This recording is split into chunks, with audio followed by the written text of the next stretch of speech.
Okay class, so we are going to discuss today in first year chemistry. This is chapter number 6, chemical equilibrium, and it is also a one shot lecture. In the single class we are going to complete this whole chapter in a single day. So let's start without any delay. So chemical equilibrium में हमारे पास जो topics हैं PMC syllabus के अंदर, जो MD cat के students हैं वो ये सारे टॉपिक्स हमारे पास हैं. रिवर्सिबल इरिवर्सिबल रिएक्शंस को डिस्कस करना है. केमिकल इक्विलिब्रियम क्या चीज़ होती है, equilibrium constant expression, law of mass section के थ्रू, एप्लीकेशंस क्या इक्विलिब्रियम कांस्टेंट केसी के, सॉल्युबिलिटी प्रोडक्ट क्या चीज़ होती है, ली-चार्टले प्रिंसिपल क्या चीज़ है, हेबर्स प्रोसेस से अमोनिया कैसे बनाया जाता है, कॉमन एन इफेक्ट क्या चीज़ है, बफर सोल्यूशन किसे कहते हैं, और साथ में जो है वो equilibrium of slightly soluble ionic compound means ये जो आयनिक इक्विलिब्रियम है उसके बारे में डिस्कशन है. ठीक है, तो ये पीएमसी सिलेबस के अंदर भी चैप्टर 6 होता है. केमिकल इक्विलिब्रियम फर्स्ट ईयर में भी चैप्टर 6 ही है हमारे एक सिन बोर्ड के अंदर. ठीक है, तो यही सारी चीज़ें सिन बोर्ड के अंदर भी हैं, वही सारी चीज़ें पढ़नी है. तो कॉमन सिलेबस है तो सारी चीज़ें सेम है. सो सबसे पहले स्टार्ट करेंगे आज हम चैप्टर 6 के अंदर, that is the difference between reversible and irreversible reaction. So reversible और इरिवर्सिबल रिएक्शन में क्या फ़र्क है, तो कुछ डिफरेंस पॉइंट्स मैंने यहाँ पर मेंशन किए हैं, उसको बस रीड आउट कर लेना है. इरिवर्सिबल रिएक्शन क्या होता है, जो सिर्फ फॉरवर्ड डायरेक्शन में मूव करे, और रिवर्सिबल रिएक्शन जो फॉरवर्ड बैकवर्ड दोनों डायरेक्शन में मूव करता है. सही है. इरिवर्सिबल रिएक्शन में कोई इक्विलिब्रियम पॉइंट नहीं होती है, रिवर्सिबल रिएक्शन के अंदर इक्विलिब्रियम पॉइंट आता है. चैप्टर 6 पूरा रिवर्सिबल रिएक्शंस के बारे में ही है. ज़्यादातर रिएक्शंस और नेचर में है वो इरिवर्सिबल है, मोस्ट ऑफ द रिएक्शंस, और बहुत कुछ ही रिएक्शंस ऐसे हैं जो कि रिवर्सिबल हैं. ज़्यादातर 99% ऑफ द रिएक्शंस इरिवर्सिबल होते हैं. रिवर्सिबल रिएक्शन को हम सिंगल हेडेड एरो से शो कर सकते हैं. मीन्स इस तरह का एक एरो होता है जो बनाया जाता है रिवर्सिबल रिएक्शन के अंदर, and here is the reactant and there is the product. और जो रिवर्सिबल रिएक्शंस होते हैं उनको डबल हेडेड एरो से शो किया जाता है, लाइक दैट. सही है. Irreversible reaction goes to completion, ये कंप्लीट हो जाता है, मतलब 100% रिएक्टेंट जो है वो प्रोडक्ट में कन्वर्ट हो जाता है. लेकिन reversible reaction never goes to completion. इसमें कभी भी 100% रिएक्टेंट प्रोडक्ट में कंप्लीट नहीं होगा, क्योंकि रिएक्शन बीच में कहीं ना कहीं स्टॉप हो जाएगा. ठीक है, और डिनोशन दोबारा आ गई. आई थिंक एग्जाम्पल्स में इरिवर्सिबल रिएक्शन के एक्सप्लोजन्स हैं, धमाके जो होते हैं, कंबस्टन रिएक्शंस होते हैं, न्यूट्रलाइजेशन एसिड बेस रिएक्शन की सॉल्ट और वाटर बनाता है, बायोकेमिकल रिएक्शन जितने भी होते हैं, डाइजेशन वगैरह, मेटाबॉलिज्म, ये सारे के सारे हमारे पास इरिवर्सिबल होते हैं. और रिवर्सिबल रिएक्शंस के अंदर जैसे कि अमोनिया की सिंथेसिस होती है नाइट्रोजन हाइड्रोजन की रिएक्शन से, this reaction is called Haber's process. तो ये हमारे पास रिवर्सिबल रिएक्शन है. ठीक है, तो क्लियर है भाई, बहुत बेसिक बात है. रिवर्सिबल इरिवर्सिबल सारे पॉइंट्स समझ में आते हैं आपको इसमें. अब रिवर्सिबल रिएक्शंस के अंदर हमारे पास एक पॉइंट आता है, एक स्टेट आती है, इसको हम लोग कहते हैं इक्विलिब्रियम स्टेट. ठीक है, इक्विलिब्रियम स्टेट, इक्विलिब्रियम पॉइंट. तो क्या आज लास्ट डे ही देखा जाए तो है, चूँकि 27-28 है. ठीक है, 30 से एनईडी है, कल तो वैसे भी ऑफ है, तो बस लास्ट जो पढ़ना है उसको हम फास्ट बिल्कुल पढ़ रहे हैं. ठीक है, चैप्टर 6 तक है, तो बाकी चीज़ें आपको बाकी चैप्टर्स ऐसे मेरे चैनल से मिल जाती हैं अगर आप घर पर अपने तौर पर पढ़ना चाहें तो, वरना फिर हम सेकंड राउंड के लिए जब स्टार्ट करेंगे तो फिर बाकी चैप्टर्स हम रीड करेंगे. इक्विलिब्रियम स्टेट किससे कहते हैं, व्हाट इज़ इक्विलिब्रियम स्टेट? एक ऐसा point chemical reaction reversible reaction के अंदर जब फॉरवर्ड रिएक्शन की स्पीड बैकवर्ड रिएक्शन के बराबर हो जाए. शुरू में जब रिएक्शन स्टार्ट होता है तो फॉरवर्ड रिएक्शन तेज़ी के साथ हो रहा होता है, बैकवर्ड स्लो हो रहा होता है. लेकिन एक ऐसा पॉइंट रीच कर जाता है कि जब फॉरवर्ड बैकवर्ड की स्पीड बराबर हो जाती है, वो पॉइंट जब rate of forward reaction becomes equal to the rate of backward reaction, this point is called equilibrium. ठीक है, वो इक्विलिब्रियम पॉइंट कहलाता है जब फॉरवर्ड रिएक्शन के और बैकवर्ड रिएक्शंस के रेट जो हैं वो इक्वल हो जाते हैं, बराबर हो जाते हैं, सेम स्पीड हो जाती है दोनों की. The velocities of opposing reactions becomes equal, forward reaction backward reaction दोनों बराबर हो जाएं, that is actually equilibrium state. ये हर रिवर्सिबल रिएक्शन के अंदर कभी ना कभी इक्विलिब्रियम स्टेट आती है लास्ट में. The reaction seems to halt at equilibrium. जब रिएक्शन इक्विलिब्रियम पर पहुंचता है तो ऐसा लगता है कि रिएक्शन हाल्ट हो गया है. हाल्ट से मुराद होते हैं यहाँ पर स्टॉप, ऐसा लगता है कि रिएक्शन स्टॉप हो गया है. लेकिन ऐसा होता नहीं है। रिएक्शन असल में मूव कर रहा होता है फॉरवर्ड बैकवर्ड दोनों डायरेक्शन पे और सेम स्पीड से मूव कर रहा होता है। इसी वजह से हम उसको कहते हैं कि ये जो इक्विलिब्रियम यहाँ पर होती है, this equilibrium is actually dynamic equilibrium. तो जो इक्विलिब्रियम आती है ना रिवर्सिबल रिएक्शंस के अंदर, वो डायनामिक इक्विलिब्रियम होती है। चूँकि रिएक्शन बज़ाहिर आपको लगता है कि स्टॉप हो गया, बट वो स्टॉप नहीं होता, वो फॉरवर्ड बैकवर्ड सेम स्पीड से जा रहा होता है। तो ऐसे आपको देखने पर ऐसा महसूस होता है कि रिएक्शन स्टॉप हो गया, बट वो रिएक्शन फॉरवर्ड बैकवर्ड दोनों डायरेक्शन में सेम स्पीड से मूव कर रहा होता है। दैट्स वाई ये रिएक्शन हमारा डायनामिक इक्विलिब्रियम कहलाता है। इक्विलिब्रियम सही है, दोनों एक ही बात कर रहे हैं यहाँ पर। रिएक्शन रिवर्सिबल रिएक्शंस में हमेशा डायनामिक इक्विलिब्रियम ही रीच होती है, स्टैटिक नहीं, क्योंकि रिएक्शन स्टॉप कभी होता ही नहीं है। रिएक्शन सो ऑन कंटिन्यू ही रहेगा फॉरवर्ड बैकवर्ड रिएक्शन। जैसे इक्विलिब्रियम पहुंचेगा उसके बाद एक इनफाइनाइट अमाउंट ऑफ टाइम तक ये रिएक्शन चलता रहेगा फॉरवर्ड बैकवर्ड सेम स्पीड से, इनफाइनाइट अमाउंट ऑफ टाइम तक। ठीक है, तो आपको ऐसा लगता है कि रिएक्शन स्टॉप हो गया, बट वो दोनों डायरेक्शन पे जा रहा है चूँकि, इसलिए आपको कोई चेंज उसके अंदर बज़ाहिर कंसंट्रेशन के अंदर फील नहीं होता। ठीक है, वो सेम रेट पे आ जाते हैं। जैसे ग्राफ के अंदर भी शो करें, ग्राफ की नीड नहीं है। सही यहाँ तक बात समझ में आ गई। तो ये इक्विलिब्रियम स्टेट को डिफाइन किया हमने। अब इसी पर MCQs कुछ करते हैं, जो अभी रिवर्सिबल रिएक्शंस वगैरह पढ़ा है। 2 ही स्लाइड बताएंगे, 2 स्लाइड पर MCQs हैं, अलग से मैंने सेपरेट कर दिया टॉपिक वाइज। तो in any chemical reaction equilibrium is suppose to be established when, एक केमिकल रिएक्शन इक्विलिब्रियम कब इस्टेब्लिश होता है। ABCD, there are 4 options. B, not B is not correct. मैंने ऐसा कभी नहीं कहा कि कंसंट्रेशन बराबर हो जाती है रिएक्टेंट और प्रोडक्ट की। कंसंट्रेशन अलग अलग भी हो सकती है रिएक्टेंट प्रोडक्ट की इक्विलिब्रियम पर।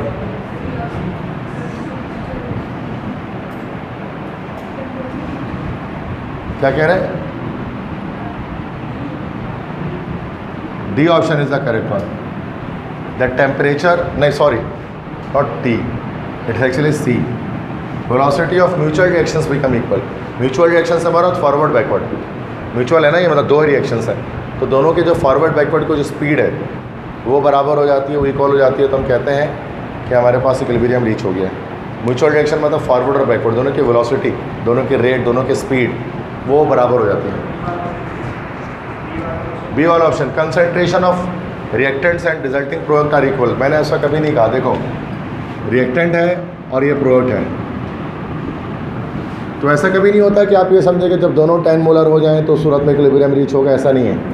ऐसा भी हो सकता है कि आपने 100 मोलर, अगर आपने 20 मोलर रिएक्टेंट डाला है और रिएक्शन स्टार्ट हुआ है और सिर्फ 1 मोलर ही प्रोडक्ट बना है और ये 19 मोलर है और रिएक्शन इक्विलिब्रियम रीच कर जाएगा। इक्विलिब्रियम किसी भी पॉइंट पे आ सकता है, बिल्कुल स्टार्ट में भी आ सकता है, रिएक्शन के स्टार्ट होते साथ, और at the end of the reaction भी इक्विलिब्रियम रीच हो सकता है, इन बिटवीन भी हो सकता है।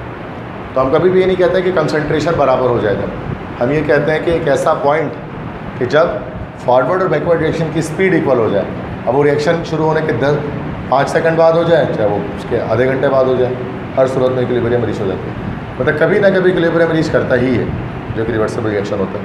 वो 5 मिनट में, 10 मिनट में, 15 मिनट में ऐसा होता है कि 99% रिएक्शन कंप्लीट हो चुका होता है, 1% बाकी होता है, इक्विलिब्रियम रीच हो जाता है, मतलब फॉरवर्ड बैकवर्ड रिएक्शन बराबर हो जाता है। तो 100% तक जाते ही नहीं है कभी।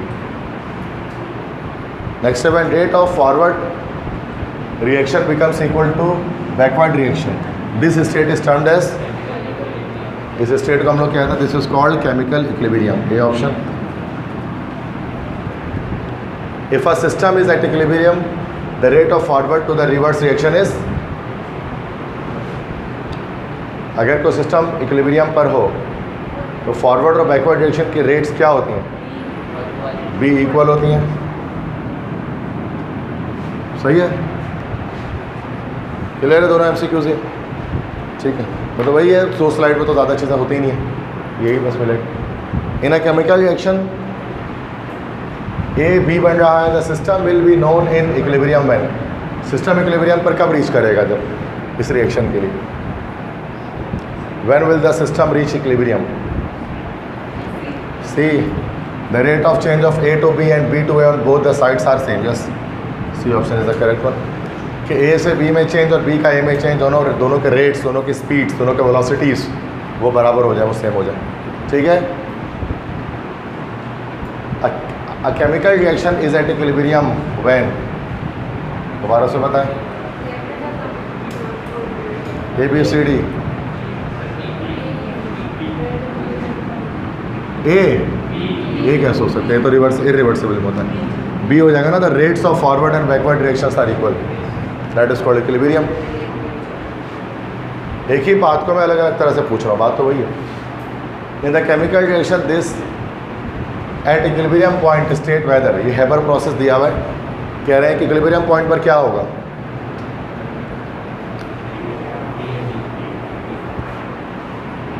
The same amount of ammonia is formed as is decompose in N2NH2SD, मतलब उतना ही अमोनिया बनेगा जितना आपका, एक मिनट, नहीं बात वही कंसंट्रेशन वाली बात आ गई इसके अंदर, तो बात ये तो है, होता ही नहीं है ऐसा। अमाउंट सेम का वो ज़रूरी नहीं है कि अमाउंट सेम हो। A equal volume of N2NH2 are reacting, नहीं, सी होगा भाई, द रिएक्शन हैज स्टॉप।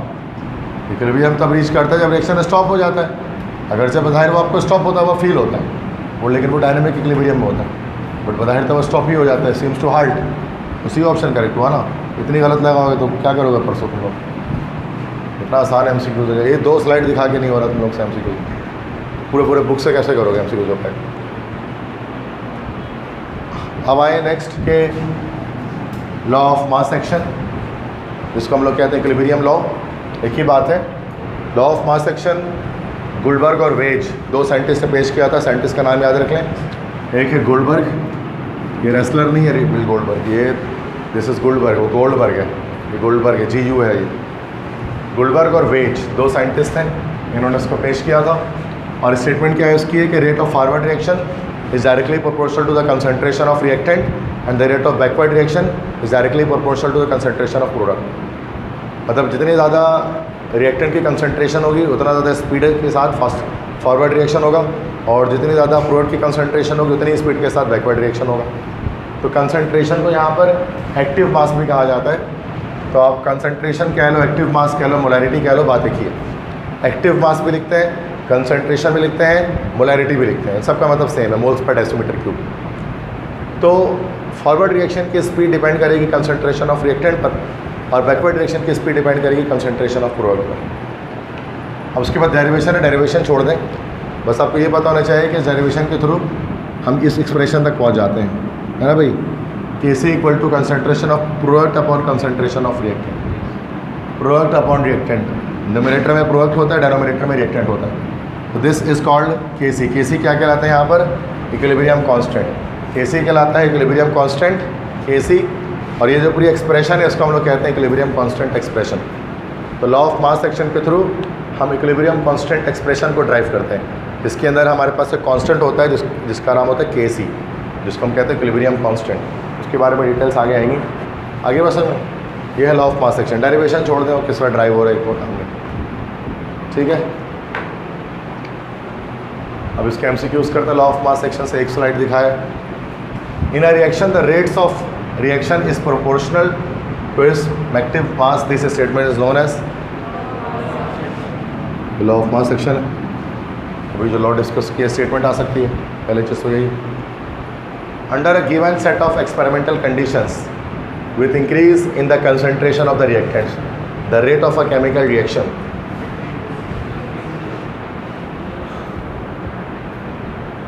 हाँ भाई, जब हम कंसंट्रेशन बढ़ाएंगे रिएक्टेंट के तो क्या होगा, rate of chemical reaction increase होगा ना भाई, बी ऑप्शन करेक्ट हो जाएगा हमारे पास। रिएक्टेंट की कंसंट्रेशन बढ़ाने से फॉरवर्ड रिएक्शन फास्ट होता है, रिएक्शन की स्पीड बढ़ती है, रेट्स बढ़ते हैं। लॉ ऑफ मास एक्शन किसने पेश किया, ये गुल्डबर्ग और वेज ने पेश किया। साइंटिस्ट के नेम्स आ सकते हैं एप्टीट्यूड के अंदर आपके पास। Theory of active mass indicates that the rate of chemical reaction is directly proportional to what, ABCD,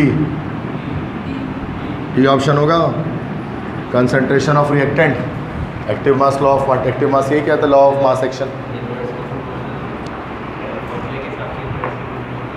फॉर्मूले के लास्ट से इन्वर्सली प्रोपोर्शनल है, क्या मतलब, केसी आपसे थोड़ी ना कह रहे हैं, आपसे रेट ऑफ रिएक्शन कह रहे हैं। वो जब ड्राइव जब हम करते हैं तो फिर आगे पीछे कर देते हैं फॉर्मूले, ठीक है।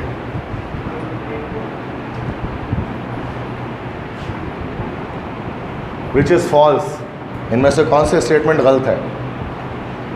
Which of the following statement is false not true?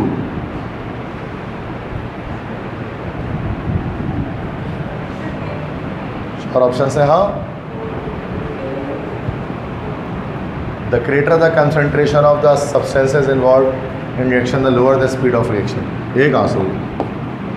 अच्छा फॉल्स है ना, सही से फॉल्स ही ढूंढना है। जितना ज़्यादा कंसंट्रेशन होगी सब्सटेंसेस की उतना लोअर द स्पीड, तो ये गलत हो गया ना, सही फॉल्स स्टेटमेंट नहीं बतानी है। बाकी देखो बी पॉइंट सही है। The point of a dynamic equilibrium is reached when the reaction rate in one direction just balances the reaction rate in the opposite direction. The dissociation of weak electrolyte is a reversible reaction. तो जो weak electrolytes मतलब slightly soluble salt वगैरह होते हैं वो reversible reactions करते हैं, dynamic equilibrium उसको हम कहते हैं। The presence of free ions facilitates chemical changes. तो फ्री आइंस जो होते हैं वो केमिकल चेंजेस को फैसिलिटेट करते हैं, मतलब वो केमिकल चेंज में अमल दखल करते हैं, उसको इंक्रीज करते हैं। ये ऑप्शन हमारे यहाँ पर करेक्ट है। In the thermal decomposition of potassium chloride given as follows, law of mass action. Potassium chloride है, उसकी डिकम्पोजिशन हो रही है, इसमें लॉ ऑफ मास एक्शन क्या होगा? Can not be applied, can be applied, can be applied at low temperature. अरे यार इतना आसान सवाल है, जल्दी बताएं। वाई?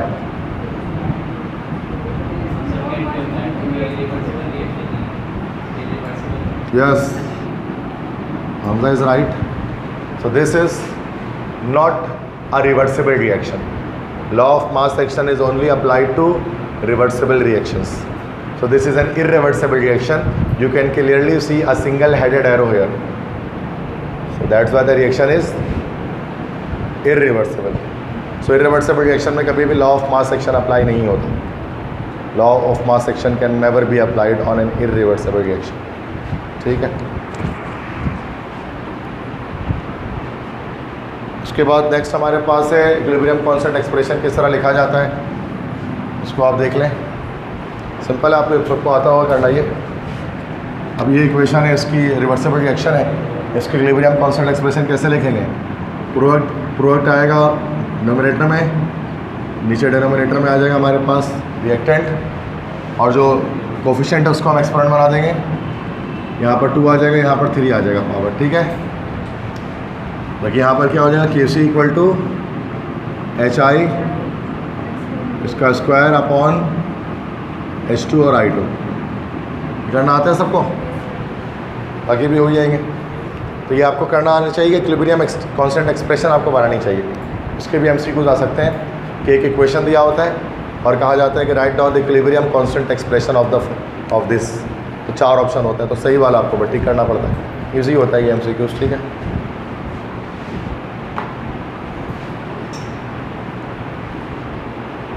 अच्छा, इक्विलिब्रियम कांस्टेंट Kc, इसके बारे में कुछ पॉइंट्स याद रखें जो MCQs में आ सकते हैं कि Kc क्या होता है। It is the ratio between active mass of product and active mass of reactant at equilibrium state. Same वही बात है, Kc is equal to concentration of product upon concentration of reactant. सही है।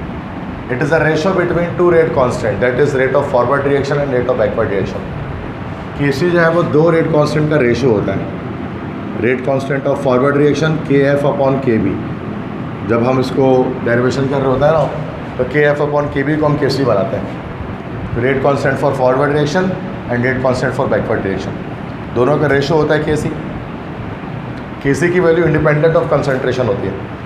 कंसंट्रेशन को कम ज़्यादा करने से Kc की वैल्यू पे कोई फ़र्क नहीं पड़ता, Kc की वैल्यू सेम रहती है। लेकिन इसी की value depends upon temperature, temperature पर डिपेंड करती है। टेम्परेचर कम ज़्यादा करने से Kc की वैल्यू पे फ़र्क पड़ सकता है। और किस तरह फ़र्क पड़ता है? The value of Kc becomes double after 10 degree centigrade rise in temperature for first order reaction, it's called thumb rule. Kc की वैल्यू हर 10 डिग्री सेंटीग्रेड पर क्या होती है? डबल हो जाती है। मिसाल के तौर पे अगर Kc की वैल्यू लेट से कि अगर मान लो कि 2 है एट 10 डिग्री सेंटीग्रेड, तो 20 डिग्री सेंटीग्रेड पर Kc की वैल्यू कितनी हो जाएगी? इसकी डबल मतलब 4 हो जाएगी, ठीक है। और इस तरह से अगर हम 30 डिग्री सेंटीग्रेड करेंगे तो फिर ये 8 हो जाएगी। तो टेम्परेचर पर किस तरह से डिपेंड करती है कि हर 10 degree centigrade rise in temperature पर the value of Kc becomes double, ठीक है।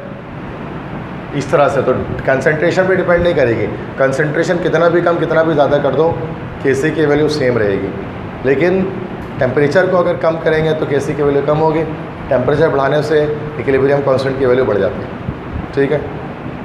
नेक्स्ट पॉइंट है कि जो यूनिट होती है Kc की वो बेस्ड अपॉन केमिकल रिएक्शन, कि जो Kc की यूनिट कोई इटसेल्फ कोई ख़ास यूनिट नहीं होती है, हर एक रिएक्शन में इसकी यूनिट्स कैलकुलेट करनी पड़ती है, डिफरेंट निकलती है, उसकी हर एक इक्वेशन में अलग निकलेगी तो निकालनी पड़ती है। गैशियस इक्विलिब्रियम, अगर गैशियस इक्विलिब्रियम है इसका मतलब कि सारे रिएक्टेंट्स और सारे प्रोडक्ट आपके पास गैशियस फॉर्म में है, तो फिर उस सूरत में हम Kc के बजाय Kp भी निकाल सकते हैं। गैसेस के लिए Kc भी निकलता है और गैसेस के लिए Kp भी निकलता है, P से मुराद है प्रेशर। तो उस वक्त हम क्या करते हैं, बजाय गैसेस के कंसंट्रेशन के हम गैसेस के पार्शियल प्रेशर को इस्तेमाल कर लेते हैं, तो फिर जो हमारा इक्विलिब्रियम कांस्टेंट निकलता है वो Kp कहलाता है, लेकिन सिर्फ गैशियस इक्विलिब्रियम के लिए। तो Kc गैस, अगर रिएक्टेंट प्रोडक्ट में सारे गैसेस हों तो Kc तो निकाल ही सकते हैं आप, Kc के साथ साथ Kp भी निकाल सकते हैं। Kp के निकालने के लिए क्या करना पड़ता है, कंसंट्रेशन के बजाय आपको प्रेशर रखना पड़ता है तमाम रिएक्टेंट्स और तमाम प्रोडक्ट्स के, पार्शियल प्रेशर रखने पड़ते हैं, तो इस तरह के फॉर्मूला बन जाता है। बस में आ गए, सारे पॉइंट्स क्लियर हैं, ठीक है। ये सारे पॉइंट्स एमसीक्यूज में आते हैं, ठीक है, इसको याद रखें।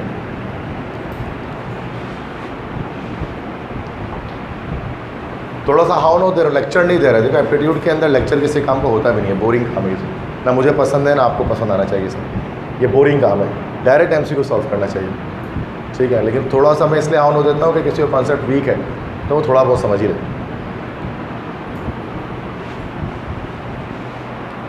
ठीक है। अब इक्विलिब्रियम कांस्टेंट पर एमसीक्यूज हैं। For the system this the expression for equilibrium constant, इस इक्वेशन के लिए क्या D, यस D हो जाएगा C A का क्यूब और B का स्क्वायर, सही है, D ऑप्शन है। मतलब आपको इक्विलिब्रियम कांस्टेंट एक्सप्रेशन बनानी आनी चाहिए, वो आते हैं पेपर्स में, ठीक है। 4 moles of A are mixed with 4 moles of B at equilibrium for the reaction. This 2 moles of C and D are formed. The equilibrium constant for the reaction will be what? कह रहे 4 मोल A के 4 मोल B के साथ mix हो रहे हैं equilibrium पर, इस रिएक्शन के लिए 2 मोल C और D के मौजूद थे, इक्विलिब्रियम कांस्टेंट बताइए। क्योंकि अब इसमें मिक्स चुका बढ़ चुके आ गया, इनिशियल कंसंट्रेशन दी हुई है, इनिशियल नंबर ऑफ मोल्स दिए हुए हैं, तो ये आइस टेबल के थ्रू बनता है। इनिशियल कंसंट्रेशन इसकी 4 मोल तो इसकी 4 मोल तो इसकी 0 मोल इसकी 0 मोल, फिर चेंज आएगा इक्विलिब्रियम तक पहुँचते हुए, ये कम होगा -x, ये बढ़ेगा +x, ये हो जाएगा 4 - x, ये हो जाएगा 4 - x, मतलब प्लस कर देंगे दोनों को, और ये 0 + x 0 + x, ये इक्विलिब्रियम पर है। दिस इज़ इनिशियल, ये जो चेंज आया ये वो है, एंड दिस इज़ इक्विलिब्रियम, ठीक है। तो इस तरह से बड़े न्यूमेरिकल्स भी आ सकते हैं। अब यहाँ पर क्या है कि x की वैल्यू क्या है कि C और D कह रहे हैं कि 2 मोल्स हैं इक्विलिब्रियम पर, तो ये 2 मोल हो गया, ये 2 मोल हो गया। अब यहाँ पर 2 लगा देते हैं, 4 - 2 4 - 2, ये 2 हो गया, ये 2 हो गया। तो जब Kc निकालेंगे इसमें तो Kc बराबर किसकी होगा, 2 × 2 डिवाइड बाई 2 × 2, क्या आंसर आ गया हमारे पास, इसके अंदर 1 आ गया। तो यहाँ पर क्या है कि एक तो तरीका ये होता है कि आपको इक्विलिब्रियम पर ही सारे कंसंट्रेशन प्रोडक्ट, इक्विलिब्रियम पर ही सारे रिएक्टेंट और सारे प्रोडक्ट के कंसंट्रेशन दे दिए जाए, तो जस्ट आप law of mass action apply करके Kc = product upon reactant apply करके Kc मालूम कर लें। ऐसा भी हो सकता है आपसे कहा जाए कि इनिशियली मिक्स किया जा रहा है 4 मोल A को 4 मोल B के साथ, फिर जब इक्विलिब्रियम रीच हुआ तो ये प्रोडक्ट बना, इस सूरत में आपको आइस टेबल बनानी पड़ेगी। इनिशियल जो गिवन कंसंट्रेशन है वो रिएक्टेंट की आपने लिख दी, और इनिशियली आपको पता है प्रोडक्ट नहीं होता तो 0 0 आ गया, फिर चेंज कितना आया वो मोल्स को देखते हुए, A B है तो -x वो +x हो गया, फिर वहाँ से हमने दोनों को प्लस किया तो 4 - x 4 - x, और वो x और x हो गया। x की जो वैल्यूज़ थी वो आपको सवाल में दी हुई थी कि इक्विलिब्रियम पर जो C और D बन रहा है वो 2 मोल बन रहा है, तो वो वहाँ पे भी 2 लगा के वहाँ x में पुट करके निकाल दिया, तो सब जगह 2 आ गया, डिवाइड किया तो 1 आ गया। बात समझ में आ गई? तो इस तरह के न्यूमेरिकल्स भी आज किए जा सकते हैं, विदाउट कैलकुलेटर हो जाते हैं ईजिली। मतलब कैलकुलेटर नहीं चाहिए, बस कॉन्सेप्ट पता तो होना कि ये लॉ ऑफ मास सेक्शन, समझ में आ गई बात? तो मैं हर क्लास में बोलता हूँ कि कैलकुलेशन में MD-CAT वाले कभी आपको कुछ पता ही नहीं, उनको कैलकुलेशन मतलब ही नहीं है, वो बस ये देखते हैं कि बच्चे का कॉन्सेप्ट है कि नहीं। अब हम लोग बैठ के दिन भर बच्चे ये सोच रहा होता है कि यार बिना कैलकुलेटर के न्यूमेरिकल कैसे करेंगे, उसको जबकि उसको ना फार्मूला आता, उसको फार्मूला भी नहीं आता, उसको कॉन्सेप्ट भी नहीं पता है, उसको पता ही नहीं है फार्मूला लगता कैसा है। और वो टेंशन किस बात की रहा है? उल्टा, उसको टेंशन इस बात की नहीं चाहिए कि फार्मूला लगाया कैसे जाता है, वो टेंशन इस बात की ले रहा है कि उससे बिना कैलकुलेटर को सॉल्व कैसे करेगा। इसी में वो पूरा टाइम निकल जाता है, टेस्ट दे के आता है, फेल हो जाता है। यही है ना मसला, वो गलत जिस चीज़ से टेंशन लेना उसकी ले नहीं रहे, इसकी नहीं ले रहा उसकी टेंशन ले रहे। अब आ जाओ next. On a given condition the equilibrium concentration of HI, H2 and I2 are इतना इतना एंड इतना मोल पर लीटर, मतलब मोल पर लीटर दैट इज डेसिमीटर, वो मोलारिटी। इक्विलिब्रियम कांस्टेंट बताना है। देखो इस बार सारे इक्विलिब्रियम पर आपको दे दिए, इक्विलिब्रियम कंसंट्रेशन HI की, H2 की, I2 की, वो ये से रिस्पेक्टिवली ये सारी हैं। आप बताओ कि इसका इक्विलिब्रियम कांस्टेंट क्या है। तो कैसे बराबर हो गया? प्रोडक्ट अपॉन रिएक्टेंट, HI का स्क्वायर, H2 और I2। HI हमारे पास यहाँ पर कितना दिया हुआ? 0.80 का स्क्वायर अपॉन H2 I2 0.10 0.10, ठीक है। यहाँ पर हमें यहाँ पर इसकी केसी जो है वो फाइंड आउट करनी है। तो 0.10 इंटू 0.10 कितना हो गया हमारे पास? ये 0.10 जब 0.10 से मल्टीप्लाई हो तो कितना होगा? वो तो आ ही जाएगा, बिना कैलकुलेटर के मैं करना चाहता हूँ। 0.10 को 0.10 से करेंगे क्या आएगा? 0.0। अच्छा 100 नहीं आएगा इसमें, you can do it by your self. 0.10 this is 0.01, ठीक है। 0.01 और 80 का 0.80 का स्क्वायर 8 8 64, हाँ 0.6 वाई बिकॉज ये हमारे पास हो गया 8 8 64 हुआ ना, ये 0.6 हमारे पास हो गया। 0.6 के बाद आगे भी कुछ आ रहा होगा, 0.64 आएगा ना, जो कि 8 8 64 होता है डायरेक्ट 0.64। अब सिंपल यहाँ पर ये हटाओ, यहाँ पर ये हटाओ, ठीक है। तो ये 0 यहाँ लग गया, 0 यहाँ लग गया, 10 1 10 10 64 640, तो यहाँ पर हमारे पास 64 आ गया। सही है। कैलकुलेटर से तो 1 सेकंड में हो जाएगा, उसमें मसला ही कोई नहीं। विदाउट कैलकुलेटर भी हम कर सकते हैं, वही मल्टीप्लिकेशन आनी चाहिए, सिंपल। तो इसका सी ऑप्शन है, मतलब इसमें ये ऑप्शन, इसमें क्या करा कि इक्विलिब्रियम पर ही आपको रिएक्टेंट्स और प्रोडक्ट्स के कंसंट्रेशन दे दिए गए, तो आपको आइस टेबल बनाने की झंझट ही नहीं पड़ी, आप डायरेक्टली सॉल्व कर लिया आपने इसको। हरी वसन में कैसे हुआ ये? In which of the following the reaction proceeds towards completion. I think ये उसका सवाल आ गया, आगे हमने बताना था एक्सटेंट ऑफ रिएक्शन का। चलो अभी समझ लो, उसको आगे दोबारा बता दूंगा, पढ़ाया नहीं अभी मैंने आज ये।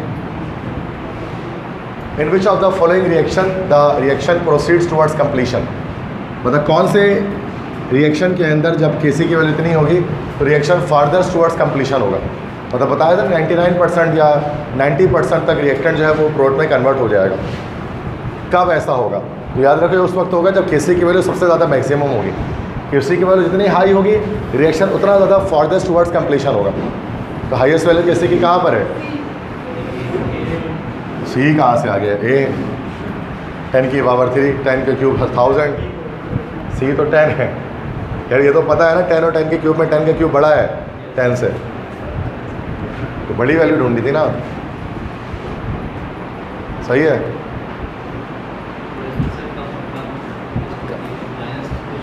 हाँ माइनस में आ जाएगा तो यस।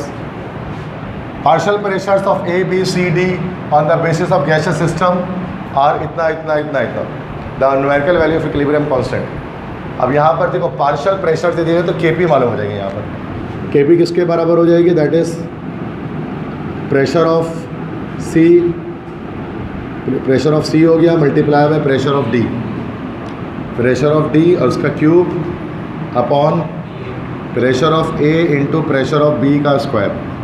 प्रेशर ऑफ सी कितना हमारे पास है 0.30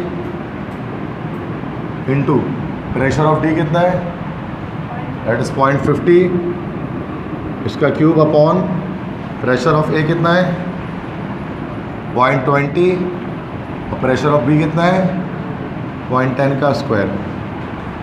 उसकी कैलकुलेशन वर्कआउट कर लेंगे, ऐसा मसला नहीं है, बता दें आप, टाइम वेस्ट नहीं करूँगा उस पर, डायरेक्ट बता दें। 18.75 आ रहा होगा इसका, ठीक है।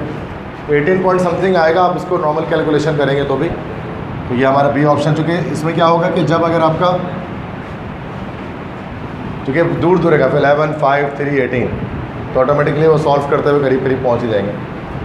तो यहाँ पर मैं बता रहा हूँ कि अगर गैसेस हैं तो गैसेस के लिए उनके कंसंट्रेशन के बजाय उनका प्रेशर वो भी यूज़ किया जा सकता है, पार्शियल प्रेशर, फिर वो केसी के बजाय केपी मालूम होगी, सही है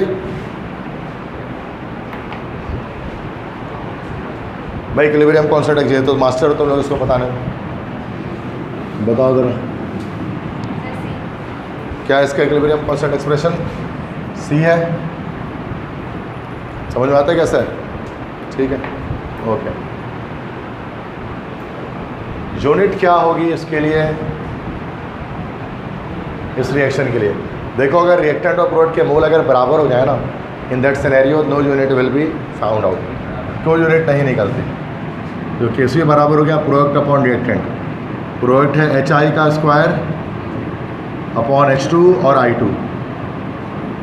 अब चूँकि आप देख रहे हैं कि रिएक्टेंट के भी 2 मोल्स हैं, प्रोडक्ट के भी 2 मोल्स हैं रिएक्शन के अंदर, ऐसा ही है, वहाँ 2 मोल्स हैं, यहाँ पे भी 2 मोल्स हैं, यूनिट नहीं निकलेगी। कैसे नहीं निकलेगी, ये मोलैरिटी का स्क्वायर हो गया, ये मोलैरिटी इंटू मोलैरिटी, कट गया सारा आपस में, तो इसमें से कोई यूनिट नहीं है, तो नॉन ऑफ दिस, तो आपको निकालने की ज़रूरत नहीं है। अगर रिएक्टेंट और प्रोडक्ट के मोल्स अगर इक्वल हो तो कोई यूनिट नहीं निकलती है, चूँकि कट जाती है ऊपर नीचे, सिंपल, तो 1 आ जाता है जस्ट जब अनइक्वल नंबर ऑफ मोल्स आएंगे। अभी आगे आएगा, टेंशन नहीं ले, सवाल बहुत है, तो पता है मैं MCQs ख़त्म नहीं होता, चलते ही रहते। ये लो अब आ जाएगा इसमें unit. Equilibrium constant A + B या C बन रहा है, इसकी देखो ये हो जाएगा C अपॉन A और B, सही है, molarity upon molarity into molarity. तो ये मोलैरिटी इन्वर्स हमारे पास बचा, मोलैरिटी इन्वर्स A कहाँ से हो गया, मोलैरिटी इन्वर्स है, मोल पर लीटर नहीं हो गया, लीटर पर मोल हो गया ना, उल्टा हो गया, 1 अपॉन मोलैरिटी है ना, मोलैरिटी इन्वर्स आया ना, मोलैरिटी थोड़ी ना आया जो मोल पर लीटर, वो रिवर्स हो जाएगा, लीटर पर मोल। आया समझ में, जब परसों टेस्ट है, इतना टाइम नहीं है ये सब चीज़ समझाने का, ठीक है, ये सब आना चाहिए आपको। तब ये तो YouTube पे क्या दिख रहे हैं, तो कॉमन सेंस है यार, इसमें कौन सी YouTube देखने चीज़ थोड़ी नहीं, तो बेसिक बात है। चलो भाई, ये रिएक्शन ये है, ABCD की कंसंट्रेशन दे दी गई है यार, इक्विलिब्रियम कांस्टेंट कैसी बता दो, खुद बता दो यार, निकालो यार, बताओ कैसी, डायरेक्ट भी निकल जाएगा। इक्विलिब्रियम पर चारों की कंसंट्रेशन दे दी गई, कैसे निकाल लीजिए, वो कैलकुलेटर चलाओ या बिना कैलकुलेटर के कैसे भी निकाल लो, बिना कैलकुलेटर के निकल जाएगा, इसलिए रेस्पेक्टिवली दी हुई है ना, ये 0.4, 0.10, 0.5, 0.8, 40, 41, 1 आ जाएगा, 0.4, 0.10, 0.5, 0.8, 5 8 40, 0.4 आएगा ना, 1 है ना, मैं 10 नहीं कह रहा हूँ, 1.0 है वो, 1 ही आंसर आएगा ना, चेक करो। 0.4 को 0.10 से मल्टीप्लाई कितना आएगा, 0.40 आएगा ना, और 5 8 40, तो 0.40, 1 आएगा। अच्छा, ये नीचे तुम कह रहे हो, अच्छा रिवर्स आ गया ना हमारा, मैंने रिवर्स लिख दिया, सॉरी, सही तो लिखा है मैंने, अच्छा 0.4 और 1 और 0.5 और 0.8, सही, दिस इज़ 0.4, दिस इज़, हाँ तो 0.4 सही है, 1 ही आ रहा है, सही है, आएगा तो हमारा आंसर हमारे पास, ठीक है। कैलकुलेटर नहीं चाहिए भाई इसके लिए, अब मैं जल्दी के चक्कर में बोला कैलकुलेटर चला लो, वरना वो ज़्यादा चीज़ हम कर नहीं पाएंगे। लेकिन इसके लिए निकालें इक्विलिब्रियम कांस्टेंट एक्सप्रेशन।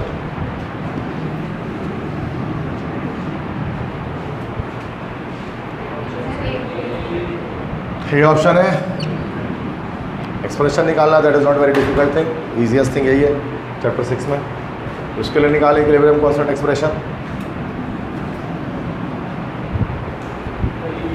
क्या है भाई? व्हाट? डी। अरे यार एक सही है, बताओ।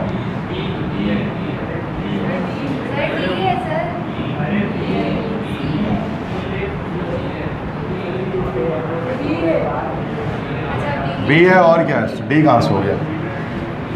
Cl/2 थोड़ी ना है, पीछे 2 मोल्स हैं जो ऊपर स्क्वायर आ जाएगा उसका। सिंपल बी है यार, ये भी गलत करोगे आप। इसमें बताओ तो क्या निकलेगी यूनिट केसी की, निकाल कर बताओ। कॉन्टैक्ट प्रोसेस है ये, यूनिट निकाला है।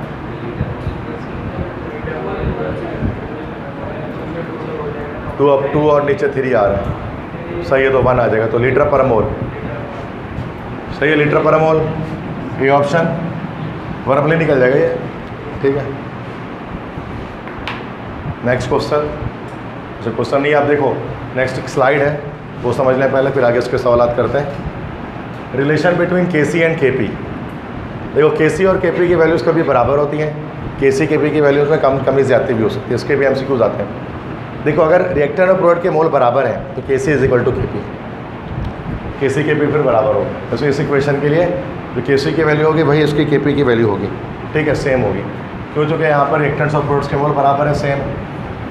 और अगर प्रोडक्ट के मोल ज़्यादा है तो केपी इज़ ग्रेटर देन केसी। कैसे? देखो चूँकि अब देखो प्रोडक्ट के मोल अगर ज़्यादा है, रिएक्टेंट है और ये प्रोडक्ट है, यहीं पर देख लो ये 2 मोल है और ये 4 मोल है, तो अगर प्रोडक्ट ज़्यादा है तो केपी ज़्यादा होगा। पी से हमारा पैसे प्रेशर होता है, प्रोडक्ट सवाल है, प्रोडक्ट ज़्यादा है तो केपी ज़्यादा हो गया केसी से। इस तरह ट्रिक बना लो। और अगर प्रोडक्ट के मोल कम है, रिएक्टेंट्स है, तो KP is less than KC कह सकते हैं, या ये भी कह सकते हैं KC is greater than KP.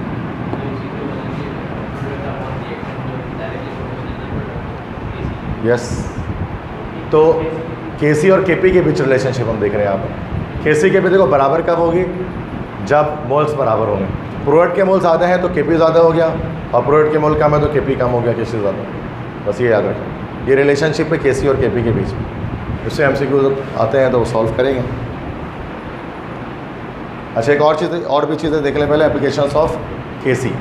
Equilibrium constant क्या है, वो क्या? अभी पीछे एक एमसीक्यू चला गया इसका, वो गलती से आ गया था, ठीक है। तो वो रात में मैं स्लाइड्स डाल रहा था तो उसके अंदर वो आगे पीछे कर दिया होगा स्लाइड्स के अंदर।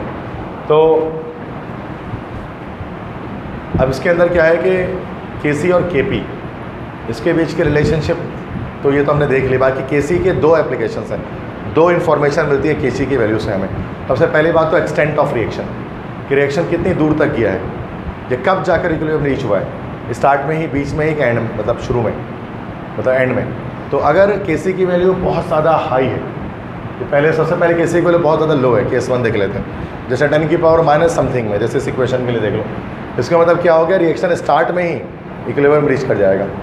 मतलब जब इक्विलिब्रियम रीच होगा तो रिएक्टेंट बहुत सारा पड़ा होगा, प्रोडक्ट ना होने के बराबर होगा, और बैकवर्ड रिएक्शन ऑलमोस्ट कंप्लीट होगा। ऐसा लग रहा होगा रिएक्शन बैकवर्ड कंप्लीट ही होने वाला है, चूँकि प्रोडक्ट होगा ही नहीं ज़रा भी, तो थोड़ा सा ही होगा। इसी के बरक्स सेकंड केस में क्या है कि केसी की वैल्यू बहुत हाई है, 10 की पावर जैसे 55, ये ओजोन की डिकम्पोजिशन ऑक्सीजन गैस में 10 की पावर 55। अब इतनी हाई वैल्यू से क्या पता लगता है कि रिएक्शन बिल्कुल एंड में जाकर इक्विलिब्रियम रीच किया होगा।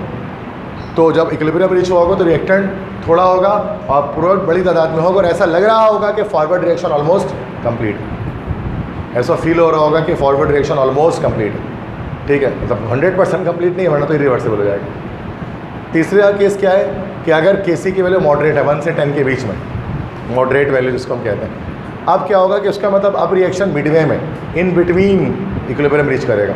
मतलब 50% रिएक्टेंट 50% प्रोडक्ट होगा, तब इक्विलिब्रियम रीच हो जाएगी। और रिएक्शन ऐसा लग रहा होगा कि वो बिल्कुल बीच में ही मतलब रीच कर रहा है, मिड में रीच कर रहा है। तो तीनों कंडीशन हो सकती है। जैसे वो पूछ रहे थे ना कि स्टार्टिंग में कंसंट्रेशन बराबर होती है, तो ऐसा नहीं होता, ज़रूरी नहीं है कंसंट्रेशन, केसी की वैल्यू से पता लग सकता है कि रिएक्टेंट और प्रोडक्ट की कंसंट्रेशन हम प्रेडिक्ट कर सकते हैं। अगर केसी की वैल्यू बहुत हाई है तो इक्विलिब्रियम पर प्रोडक्ट बहुत होगा, केसी की वैल्यू बहुत लो है तो इक्विलिब्रियम पर प्रोडक्ट होगा ही नहीं, थोड़ा सा होगा।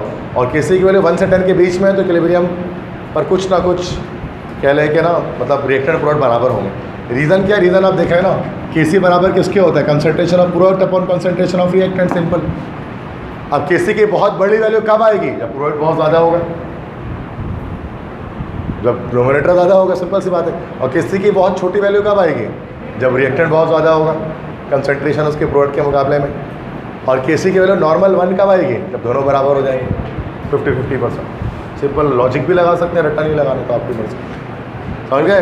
ये पहला एक रूल था, पहला मतलब एक काम था, एक्सटेंट ऑफ रिएक्शन बताता है कि रिएक्शन की एक्सटेंशन क्या है, इसकी लिमिट्स क्या है, कहाँ तक रिएक्शन जाकर इक्विलिब्रियम रीच कर रहा है। इससे भी एमसीक्यूज बनते हैं, फेवरेट होते हैं एग्जामिनर्स किस तरह के एमसीक्यूज बच्चों के लिए, क्योंकि ये एमसीक्यूज इससे बड़े अच्छे एमसीक्यूज बन जाते हैं इससे, मतलब सॉल्व करते हुए अच्छा लगता है और लगता है वाकई में आपको एमसीक्यूज बनाए। मतलब सिर्फ डेफिनेशन वाइज एमसीक्यूज तो मज़ा नहीं आता ना करने में, और ना ही आपको ज़्यादा डेफिनेशन देंगे वो। दूसरी वैल्यू केसी की डायरेक्शन ऑफ रिएक्शन प्रेडिक्ट करने के लिए भी इस्तेमाल किया जा सकता है। डायरेक्शन ऑफ रिएक्शन, इसके एमसीक्यूज इस तरह से आ जाएंगे कि आपको एक, या तो आपको इस तरह से दिया जाएगा concentration of product upon reactant, या तो ये लिखा हुआ होगा एमसीक्यूज में, या तो लिखा होगा Q, capital Q. Capital Q कहलाता है रिएक्शन कोशेंट, ठीक है। तो कैपिटल क्यू यहाँ पर रिएक्शन कोशेंट कहलाता है। इसकी वैल्यू दे दी गई, मान लो इसकी वैल्यू 5 दे दी गई, क्यू की वैल्यू 5 दे दी गई, और कहा गया कि क्यू की वैल्यू 5 हो और केसी की वैल्यू इस इक्वेशन के लिए 10 है। अब बताइए रिएक्शन फॉरवर्ड में जा रहा होगा कि बैकवर्ड में? क्यू क्या है भाई? प्रोडक्ट और रिएक्टेंट का रेशियो है कंसंट्रेशन के at any point, at any time, ज़रूरी नहीं इक्विलिब्रियम पर, आगे पीछे भी हो सकता है। तो ये हमारे पास क्यू कहलाएगा। इक्विलिब्रियम पर जब आप प्रोडक्ट अपॉन रिएक्टेंट निकालेंगे तो सूरत में ये केसी कहलाएगा। और इक्विलिब्रियम के अलावा किसी भी पॉइंट में निकालेंगे, किसी भी पॉइंट में निकाल सकते हो, तो रिएक्शन स्टार्ट हो फॉरन से निकाल लो प्रोडक्ट अपॉन रिएक्टेंट, तो वो कुछ ना कुछ तो आएगा ना वैल्यू, वो केसी नहीं कहलाएगा, वो कहलाएगा क्यू, रिएक्शन कोशेंट। अब रिएक्शन कोशेंट को केसी से कंपेयर करके हम बता सकते हैं कि रिएक्शन फॉरवर्ड जा रहा है कि बैकवर्ड। अगर क्यू और केसी बराबर है तो उसका रिएक्शन इक्विलिब्रियम पर है। अगर क्यू की वैल्यू बढ़ जाए केसी से तो रिएक्शन बैकवर्ड मूव कर रहे हैं, और क्यू की वैल्यू अगर कम हो केसी से तो रिएक्शन फॉरवर्ड मूव कर रहे हैं। तो ये बस हमें क्या करेंगे इसमें कि क्यू की वैल्यू दे देंगे, केसी की वैल्यू दे देंगे, और पूछेंगे बताओ रिएक्शन कहाँ जा रहा है, फॉरवर्ड के बैकवर्ड। तो हमें इसमें बताना पड़ेगा, कंपेयर कर लेंगे क्यू और केसी की। अब यहाँ पर देखो 5 और 10 है, क्यू की वैल्यू लेस देन केसी है, तो ये रिएक्शन कैसा फॉरवर्ड डायरेक्शन में मूव कर रहा हूँ। यहाँ फाइनली उसके बाद जाकर इक्विलिब्रियम को रीच करेगा कभी ना कभी। सही है, बात समझ में आ रही है? तो ये भी इस पर अभी सब एमसीक्यू जाएंगे, उस वक्त मुंह बंद करके नहीं बैठा रहना, उस वक्त बताना है। ऐसा नहीं अभी हाँ सर ठीक है वहाँ जाके बैठे हुए एमसीक्यू समझ ही में नहीं आ रहा क्या आगे। ठीक है, एमसीक्यूज आ गए केपी केसी के रिलेशनशिप पर, और जो कैरेक्टरिस्टिक्स हैं इक्विलिब्रियम कांस्टेंट, जो एप्लीकेशंस हैं उस पर ये एमसीक्यूज का टॉपिक स्टार्ट करा। मैंने टॉपिक वाइज अलग अलग कर दिया ताकि आपके लिए आसानी हो। तो in which of the following reaction the value of KP will be equal to KC? Moles बराबर कर लो,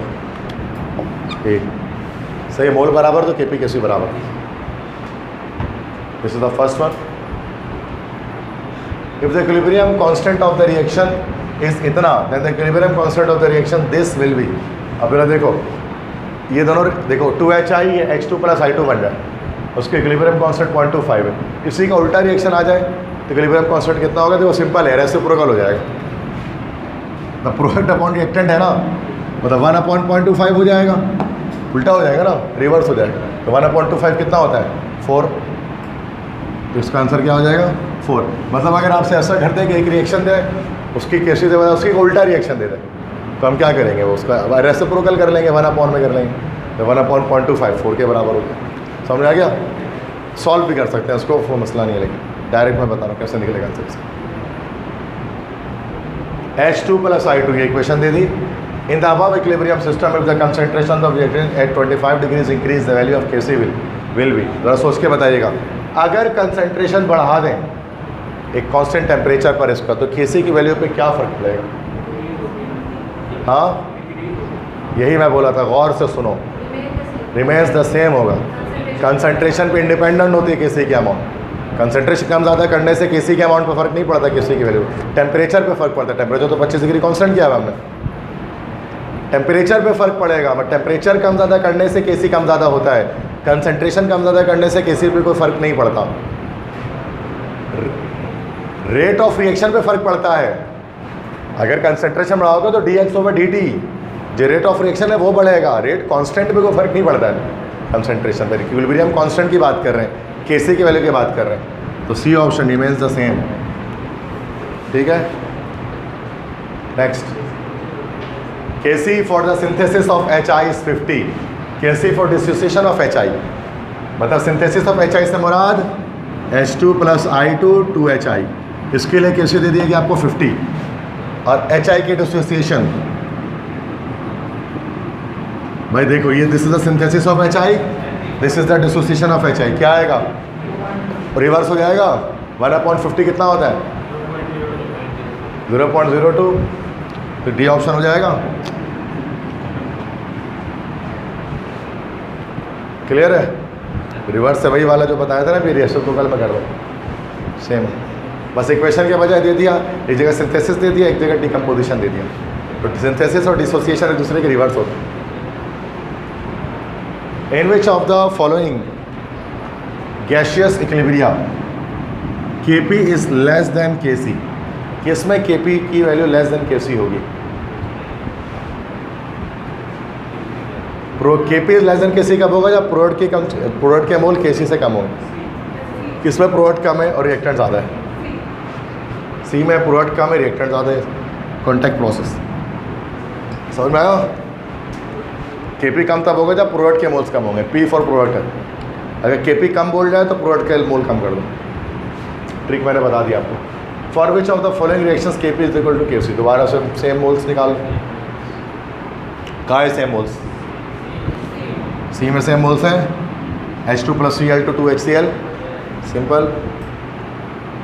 Kp बड़ा किसमें होगा, Kc से, अब प्रोडक्ट के मोल ज़्यादा कर लो रिएक्टेंट से, किसी एक जगह देखो प्रोडक्ट ज़्यादा होगा, रिएक्टेंट कम होगा, कहाँ है, डी में है 3 मोल 2 मोल, यस, ये डायरेक्ट विदाउट कैलकुलेशन MCQ है, डायरेक्ट आंसर आता है इसमें। In the equilibrium this the equilibrium constant में चेंज व्हेन, ये बताओ इक्विलिब्रियम कांस्टेंट Kc की वैल्यू चेंज कब होगी, जब क्या करेंगे तो Kc की वैल्यू चेंज हो जाएगी इस इक्वेशन के,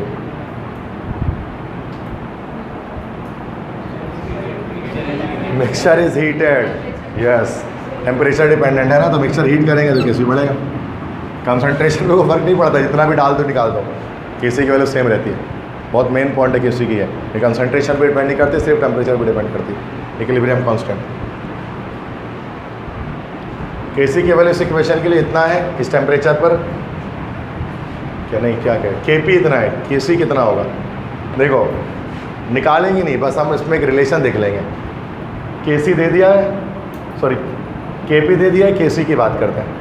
अब देखो प्रोडक्ट रिएक्टेंट में क्या फ़र्क है, यहाँ पे 3 है और यहाँ पर 2 है मोल, प्रोडक्ट के मोल ज़्यादा हैं रिएक्टेंट से, तो Kp ज़्यादा है, Kc छोटा होगा, इससे छोटी वैल्यू पकड़ लो, इससे छोटी वैल्यू कौन सी है, अरे B है ना यार, क्या चलो सोच क्या रहे हो, लेस देन इतना ही होगा ना, इससे छोटी हो कितनी भी होगी मुझे क्या पता, इससे कम ही होगी, लेकिन 83 तो नहीं हो सकती ना, ये तो इक्वल भी नहीं हो सकती, बराबरी भी नहीं हो सकती। समझ में आया MCQ में क्या लॉजिक दिया है इन्होंने, ये एक ही स्लाइड कर रहे हैं इसलिए आसान लग रहा है, यही डायरेक्ट जब आ जाएगा ना तो होश उड़ा देता है बच्चे के, ये क्या MCQ आगे, मतलब अभी कर रहे हैं टॉपिक टू टॉपिक तो आसान लगता है कि यार कुछ नहीं है, तो पता ही है Kp Kc तो पढ़े रहते हैं, हाँ टॉपिक सही आ रहा है, तो यही बात है। हाँ, ये कोई बड़ी बात नहीं है, अभी आंसर दे देना, जब मिक्स होकर सारे हैं ना फिर बड़ी बात होती है आंसर देना, खाली। चलो नेक्स्ट, इसके बाद हमारे पास है ली चैटलियर्स प्रिंसिपल। एक साइंटिस्ट थे, इटालियन साइंटिस्ट थे जिनका नाम था ली चैटलियर, उन्होंने एक प्रिंसिपल पेश किया था, शॉर्टकट में बता रहा हूँ। ली चैटलियर ये कहते थे अगर कोई सिस्टम इक्विलिब्रियम पर है तो उसके इक्विलिब्रियम में चेंजिंग कर सकते हैं। अगर if a system is in equilibrium, अगर कोई सिस्टम, अगर कोई रिएक्शन इक्विलिब्रियम पर है तो उसके इक्विलिब्रियम को चेंज कर सकते हैं, मतलब उसको रिएक्शन को फॉरवर्ड या बैकवर्ड कर सकते हैं, इक्विलिब्रियम में चेंजिंग ला सकते हैं अगर हम उसके अंदर 4 तरह की चेंजिंग कर दें तो, concentration change, temperature change, pressure change और कैटलिस्ट की एडिशन। ये 4 चेंजिंग करने से रिएक्शन के इक्विलिब्रियम पर फ़र्क पड़ेगा। That is called Le Chatelier principle. ठीक है, अब कंसंट्रेशन चेंज पे कैसे असर पड़ेगा? अगर हम रिएक्टेंट की कंसंट्रेशन बढ़ाएंगे तो रिएक्शन फॉरवर्ड मूव करना शुरू कर देगा, और प्रोडक्ट की कंसंट्रेशन बढ़ाएंगे रिएक्शन बैकवर्ड मूव करना पड़ेगा। अगर रिएक्टेंट की कंसंट्रेशन कम करेंगे, रिएक्टेंट रिमूव करेंगे, तो बैकवर्ड मूव होना शुरू हो जाएगा रिएक्शन, और अगर प्रोडक्ट कम करेंगे तो फॉरवर्ड मूव करना शुरू कर देगा। समझ में आ गई बात? ये कंसंट्रेशन चेंज है, सिंपल, बस शॉर्टकट में समझो। टेम्परेचर चेंज कैसे? टेम्परेचर के लिहाज से दो तरह के रिएक्शन हो सकते हैं, एंडोथर्मिक, एक्सोथर्मिक। अगर एंडोथर्मिक होगा तो आपको पता है जितना हीट देंगे उतना रिएक्शन फास्ट होता है उसके अंदर। तो एंडोथर्मिक में जब टेम्परेचर बढ़ाएंगे रिएक्शन कैसे जाएगा? फॉरवर्ड। और एंडोथर्मिक में रिएक्शन कम करेंगे रिएक्शन बैकवर्ड। एक्सोथर्मिक में उल्टा कर दो। एक्सोथर्मिक में जब टेम्परेचर बढ़ाएंगे तो रिएक्शन बैकवर्ड, और टेम्परेचर कम करेंगे तो फॉरवर्ड। अगर टेम्परेचर चेंज समझ में? प्रेशर, अब प्रेशर जो चेंज है, इफेक्ट ये सब पढ़ ली रहा मैं, घर पे पढ़ लेना खुद जाकर, ठीक है। इफेक्ट ऑफ प्रेशर चेंज, ठीक है। प्रेशर चेंज, प्रेशर का फ़र्क सिर्फ गैसियस इक्विलिब्रियम के लिए।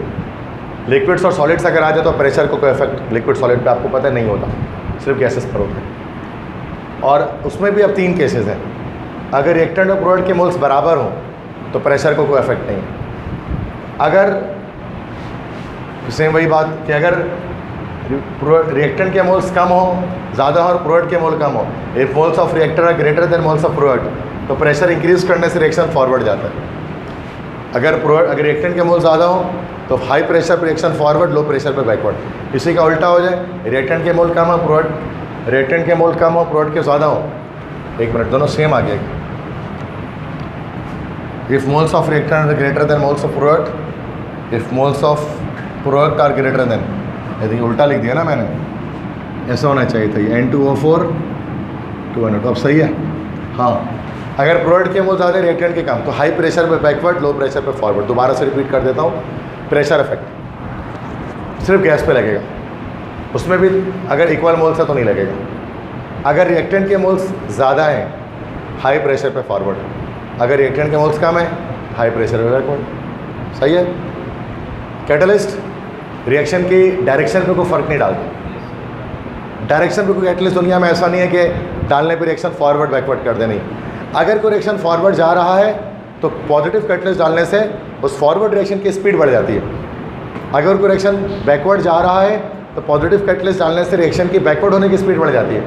और अगर कोई रिएक्शन इक्विलिब्रियम पर है तो उसमें जैसे ही हम कैटलिस्ट ऐड करेंगे, मान लो पॉजिटिव कैटलिस्ट ऐड किया, तो वो फॉरवर्ड बैकवर्ड दोनों की स्पीड सेम रेट से बढ़ा देगा, तो कोई फ़र्क ही नहीं पड़ेगा। मतलब जब सेम रेट से दोनों बढ़ जाएंगे तो रिएक्शन तो डायनामिक इक्विलिब्रियम पे ही रहेगा। बस समझ में आ गई? तो कैटलिस्ट वाहिद चीज़ है जो रिएक्शन के रेट्स पे, रिएक्शन के डायरेक्शन पे फ़र्क नहीं डालती, रेट्स पे फ़र्क डालती है। रेट ऑफ रिएक्शन इंक्रीज कर सकती है बट डायरेक्शन ऑफ रिएक्शन में छेड़छाड़ नहीं कर सकती। बस समझ में आ गई? ली चाटलर बोलता था ये 4 चीज़ें हैं जो कि रिएक्शन इक्विलिब्रियम पर अफेक्ट करती हैं: concentration, temperature, pressure, catalyst. Clear है? इतना याद कर, रट्टा नहीं मारना है बैठ के पूरा से, ठीक है? वो इंटर में मार ले, इतना रट्टा मारना फर्स्ट ईयर, अभी इसकी ज़रूरत नहीं है। अच्छा, एप्लीकेशंस में मैं हेबर प्रोसेस सिर्फ बता रहा हूँ, कॉन्टेक्ट नहीं बताऊँगा, सेम है, ठीक है? हेबर प्रोसेस ये कहलाता है, हेबर, फ्रिट्स हेबर साइंटिस्ट थे, उनके नाम पर ये प्रोसेस था, हेबर्स प्रोसेस, हेबर बोश प्रोसेस। अमोनिया गैस की फॉर्मेशन होती है उसके अंदर, ऐसा ही है। N2 + H2 है, दैट इज़ 2NH3। तो ऐसे ही तो फ्रिट्स हेबर एक बड़े साइंटिस्ट थे। चलो ऐसे यार थोड़ा सा बोर हो रहा है, कैसी कहानी आपको बताया था। फ्रिट्स हेबर एक, मतलब पढ़ा के तो थोड़ा दिमाग ख़राब हो जाता है, तो पूरा चैप्टर एक दिन में लपेटना आसान बात है नहीं, मतलब टीचर की भी हालत ख़राब हो जाती है, बच्चे की तो होगी। तो फ्रिट्स हेबर एक बड़े साइंटिस्ट थे, जर्मन थे फ्रिट्स हेबर। तो एक मूवी देखा था, वो मैंने आपको शेयर भी किया था, जीनियस आइंस्टाइन के नाम से। उसके अंदर फ्रिट्स हेबर का भी अच्छा खासा तस्करा था, बड़ी अच्छी मूवी लगी मुझे। मूवी क्या, वेब सीरीज़ थी पूरी, वो नेशनल ज्योग्राफिक वालों ने बनाई थी। तो फ्रिट्स हेबर एक दफ़ा जब वो छोटे थे, जब मतलब अपनी लड़कपन में ही थे, तो W. क्रूक्स या विलियम क्रूक्स, जो क्रूक्स ट्यूब एक्सपेरिमेंट जो करते हैं, तो वो एक जगह एक लेक्चर डिलीवर कर रहे थे, 1800 समथिंग की बात है। तो वही बता रहे थे कि दुनिया में आबादी इतनी तेज़ी के साथ बढ़ते जा रही है, ख़ासतौर पर यूरोप में, कि अगर हम ज़्यादा से ज़्यादा पौधे और ज़्यादा से ज़्यादा अगर हम एक खेत वगैरह, फसल वगैरह नहीं उगाएंगे तो क्या होगा कि मतलब भूख से यूरोप मर जाएगा। अब लेकिन अब कैसे ज़्यादा पौधे उगाए जाएँ, कैसे किस तरह से किया जाए, इसकी पॉसिबिलिटी नहीं दिख रही थी कुछ भी। तो फ्रिट्ज सेबर जो लड़कपन में थे तो उन्होंने इस बात को अपने जहन में बैठा लिया कि किसी तरह से यूरोप को भूखमरी से, मतलब जो है भूख कहत से उसको बचाना है, ताकि ऐसा नहीं कि दुनिया में कहत आ जाए। तो उन्होंने सोचा कि फर्टिलाइज़र को ज़्यादा से ज़्यादा बनाया जाए। फर्टिलाइज़र को बनाने के लिए, खाद को बनाने के लिए जो है ना अमोनिया गैस की रिक्वायरमेंट होती है। अमोनिया गैस से पहले बनता है नाइट्रिक एसिड, ओसवाल्ड प्रोसेस पढ़ा होगा आपने, और नाइट्रिक एसिड से फिर बनता है nitrogenous fertiliser, sodium nitrate, potassium nitrate, ammonium nitrate, ये सारे बनते हैं। तो अमोनिया गैस के लेकिन प्रोडक्शन का ना कोई तरीका नहीं था कोई उस दौर में कि किस तरह से, चूँकि नाइट्रोजन और हाइड्रोजन कभी साथ में रिएक्शन करते नहीं, they never react with each other जब तक कि ख़ास कंडीशंस उसको ना दें, ठीक है।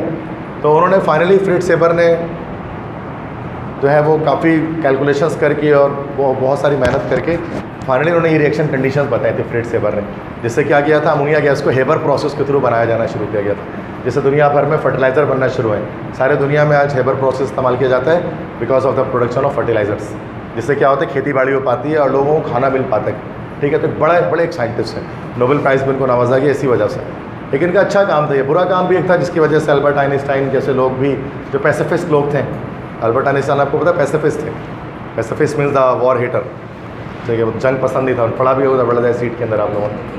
तो वो उस दौर के ही दोनों अच्छे दोस्त थे, लेकिन इनकी दोस्ती ख़राब हो गई क्योंकि फ्रिट्ज सेबर ने एडोल्फ हिटलर, जर्मन थे ये, एडोल्फ हिटलर का साथ दिया उन्होंने वर्ल्ड वॉर में, और उसमें उन्होंने पॉइजनस वीपन्स भी बनवाए थे, केमिकल वीपन्स फ्रिट्ज सेबर ने जो कि है वो बनाए थे, जिसकी वजह से बहुत सारे लोग मरे केमिकल वीपन्स की वजह से। इस वजह से फ्रिट्ज सेबर को क्रिटिसाइज़ भी किया जाता है कि जंगों के लिए उन्होंने बहुत गलत काम किया। वैसे हमारे मतलब हमारी मेंटालिटी के लिहाज से कोई बुरा काम नहीं किया कि हम तो चाहते हैं कि हाँ भाई कोई हथियार ये वो बने, दुश्मन को मारे हम, लेकिन देखा जाए तो वेपन्स ऑफ मास डिस्ट्रक्शन हमेशा गलती होते हैं, भले वो को साइंटिस्ट भी बनाए। तो आइंस्टाइन बड़ा क्रिटिसाइज़ करते थे फ्रिट्ज सेबर को इस बार। तो ऐसे में आपको बता रहा था कि ये स्टोरी वगैरह आप थोड़ी बहुत, अगर आपको साइंस की इंटरेस्ट है ना तो आपको पता होना चाहिए। इससे क्या होता है, पढ़ने में इंटरेस्ट आता है उस साइंटिस्ट की बातों को, वरना जब आपको उससे कोई इंसियत ही नहीं, आपको उससे कोई इंटरेस्ट ही नहीं है, आपको कहाँ अजीब सा लगेगा पढ़ने में, क्या आदमी है ये मुझे भी ऐसे ही होता था। मैंने क्या किया, स्टोरीज़ पढ़नी शुरू की साइंटिस्ट वगैरह की ना, मेरा साइंस में इंटरेस्ट क्रिएट होना शुरू हुआ। फाइनली इंटरमीडिएट की बात ही है, इंटर में जाकर फिर मैं दिलचस्पी लेकर पढ़ना शुरू किया, इंटरेस्ट लेकर मैंने कि यार साइंटिस्ट भी हमारे तरह इंसान ही थे, उनके भी ज़िंदगियाँ थी, लाइफ थी, सोशल मसाइल थे, प्रॉब्लम्स थी, सब कुछ थे उनके साथ। तो इससे क्या होता है, आप थोड़ा करीब हो जाते हो एक साइंसदान से, पढ़ने में फिर अच्छा लगता है। वरना आप जैसे उसको एक टेक्स्ट टॉपिक पर सोच के पढ़ोगे ना तो वो हमेशा से आपको बोर करेगा और समझ में नहीं, अगर रट्टा मारोगे और कॉन्सेप्ट नहीं बनेगा, न टेस्ट में नंबर आएंगे न कहीं और नंबर आएंगे। यही होता है हमारे कराची के स्टूडेंट्स के साथ, ठीक है। तो फ्रिट्ज सेबर ने बताया था एक प्रोसेस जिसको हम कहते हैं हेबर्स प्रोसेस, नाइट्रोजन हाइड्रोजन के रिएक्शन से अमोनिया बनता है। अब ये रिएक्शन आप नॉर्मल कंडीशन पे नहीं होता है, रिवर्सिबल रिएक्शन है। अब रिवर्सिबल रिएक्शन है तो उसको फॉरवर्ड डायरेक्शन में मूव करवाने के लिए हमें ली चार्टर प्रिंसिपल फॉलो करना पड़ेगा। तो कंसंट्रेशन किसकी बढ़ानी पड़ेगी अगर ज़्यादा अमोनिया चाहिए तो, रिएक्टेंट की, मतलब नाइट्रोजन हाइड्रोजन की कंटिन्यूस सप्लाई देंगे और अमोनिया की कंटिन्यूस रिमूवल करते जाएंगे। नाइट्रोजन हाइड्रोजन को कंटिन्यूस सप्लाई देते रहेंगे, अमोनिया को रिमूव करते रहेंगे, तो क्या होगा, ज़्यादा से ज़्यादा अमोनिया बनेगा, क्योंकि दोनों सूरतों में रिएक्शन फॉरवर्ड जा रहा होगा, है ना भाई। Increase in concentration of reactant and decrease in concentration of product. Temperature high करना पड़ेगा कि लो। देखो रिएक्शन कैसे, एंडोथर्मिक या एक्सोथर्मिक, एक्सोथर्मिक है, लो टेम्परेचर पे फॉरवर्ड, तो लो टेम्परेचर रखेंगे। वैसे लिए टेम्परेचर काफ़ी हाई होता है, कम करके उसको 450 से 500 डिग्री किया जाता है। प्रेशर, रिएक्टेंट के मोल ज़्यादा है, प्रोडक्ट के मोल ज़्यादा है, तो हाई प्रेशर पे फॉरवर्ड, तो हाई प्रेशर रखा कि 400 से 1000 एटीएम, इतना प्रेशर रखना है। 4000 से 1000 एटीएम, नॉर्मली 1 एटीएम होता है। और कैटलिस्ट क्या यूज़ करते हैं, iron, finally divided iron pieces, छोटे छोटे आयरन के पीसेस होते हैं, वो इसमें एज अ कैटलिस्ट इस्तेमाल किया जाता है। इन तमाम कंडीशंस पर क्या होता है, 100% रिएक्टेंट जो है वो प्रोडक्ट में कन्वर्ट हो जाते हैं अमोनिया गैस में। तो ये ली चार्टर प्रिंसिपल की एक एप्लीकेशन है हेबर्स प्रोसेस के अंदर, कि हम ली चार्टर प्रिंसिपल के 4 इफेक्ट को अप्लाई करके ज़्यादा से ज़्यादा अमोनिया गैस की प्रोडक्शन कर सकते हैं। कॉन्टैक्ट नहीं बता रहा, आप खुद कर ले रहे। पीएमसी सिलेबस के अंदर सिर्फ हेबर है, कॉन्टैक्ट नहीं है। कॉन्टैक्ट भी वैसे ही हो जाएगा, लिखा हुआ ऐसा, ठीक है। अब आज एमसीक्यूज करते हैं। For the reaction this the position of equilibrium can be shifted to the right side पर रिएक्शन, फॉरवर्ड रिएक्शन कब होगा, बताएं इनमें से क्या ऐसा करेंगे इन चारों में से कि रिएक्शन फॉरवर्ड होगा।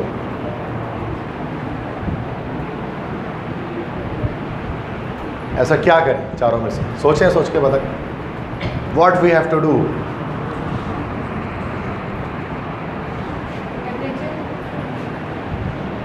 टेम्परेचर का तो इफेक्ट आ ही नहीं रहे, तो पता ही नहीं रिएक्शन कौन सा है, एक्सोथर्मिक एंडोथर्मिक, तो बात ही खत्म हो गई। टेम्परेचर तो हटा ही दो।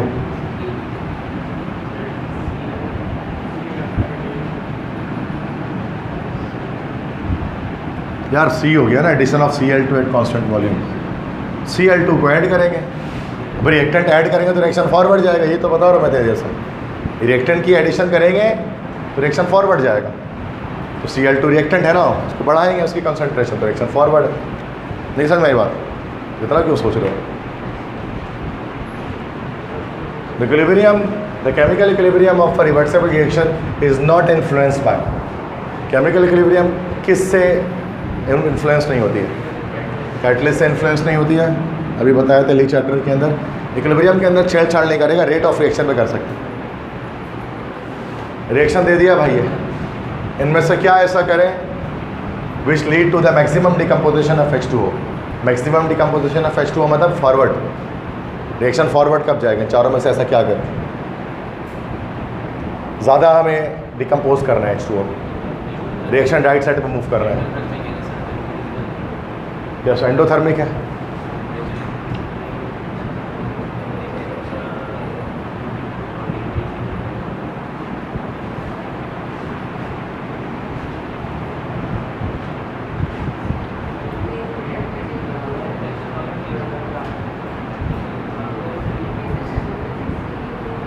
व्हाट?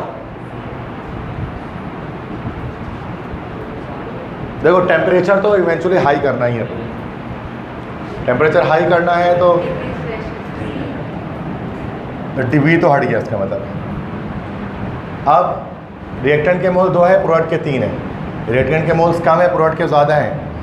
रिएक्टेंट के मोल जब कम होंगे तो लो प्रेशर पे फॉरवर्ड, तो हाई टेम्परेचर लो प्रेशर, तो increasing temperature and decreasing pressure. चलो शुक्र है आपने सही बताया, बहुत खुशी है आपको इसकी है। एक MCQ से क्या होता है, इतने MCQs कर रहे हैं, सब बताएं। नेक्स्ट है, यह तो बड़ा आसान है, स्टेटमेंट लिखी हुई ली चैटलर की पूरी कॉपी की है ये, तो यही होगा आंसर इसका, ली चैटलर। और तो पढ़ा ही नहीं है ना, बाकी क्या ऑसवाल्ड फर्स्ट लॉ थर्मोडायनामिक्स तो कल पढ़ रहे थे, तो यही है। लेकिन ये आज पढ़ रहे हैं ना, पेपर में थोड़ी ना पता क्या आया है, उस वक्त तो कहीं से भी आ जाएगा ना, उस वक्त आपको सोचना पड़ेगा, पूरा पढ़ना पड़ेगा। अच्छा ये स्टेटमेंट है ये वाली, -Q कैलोरीज से मराद यहाँ पर एक्सोथर्मिक है। बताओ ज़रा फॉरवर्ड कब जाएगा रिएक्शन? लो टेम्परेचर, चूँकि एक्सोथर्मिक है, लो टेम्परेचर पे forward. Which of the following reaction proceed at low pressure? कौन सा रिएक्शन लो प्रेशर पे फॉरवर्ड जाएगा? रिएक्टेंट के मोल्स कम कर दो, क्या रिएक्टेंट के मोल्स कम? प्रोडक्ट से सी, यस सही है, सी ऑप्शन हो गया। ये रिएक्शन दिया हुआ है, most suitable condition for the higher production of SO3 is +Q cal. Endo, आपको ज़्यादा SO3 चाहिए, कॉन्टैक्ट प्रोसेस आ गया। लो प्रेशर क्यों? किस बात पे लो प्रेशर?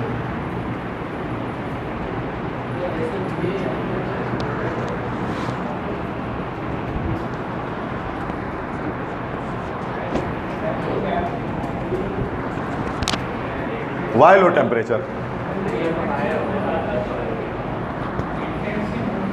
टेम्परेचर का मोल पे तो अफेक्ट है ही नहीं। टेम्परेचर का क्या बताया कि अगर एंडोथर्मिक है तो हाई प्रेशर पे फॉरवर्ड, लो प्रेशर है बैकवर्ड, लो टेम्परेचर पे बैकवर्ड।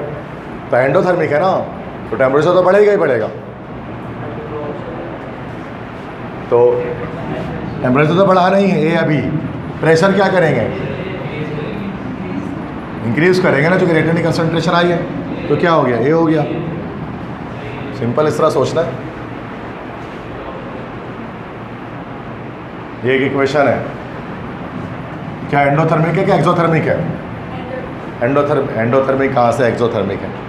प्लस हीट आ रही है, हीट प्रोडक्ट साइड पे आ रही है, प्लस हीट से हमारा सी डी और हीट भी निकल रही है, तो ये एक्सो है। द रिएक्शन में be made to proceed forward. Forward reaction कैसे जाएगा ये?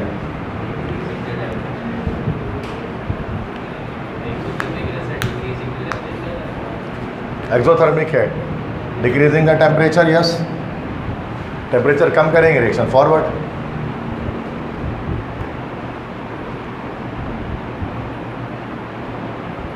Greater product will be obtained, forward reaction कब होगा इस कंडीशन में बताइए? Plus Q kilo joule, plus Q kilo joule मान लेते हैं इसमें, यहाँ पर एंडोथर्मिक है। कब आएगा ज़्यादा प्रोडक्ट आपके पास? फॉरवर्ड रिएक्शन कब होगा?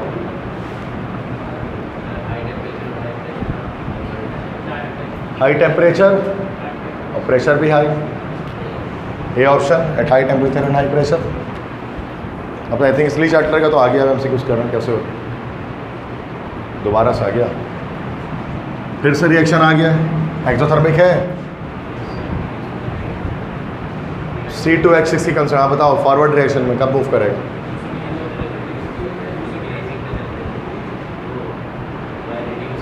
टेम्परेचर कम करेंगे, बी ऑप्शन।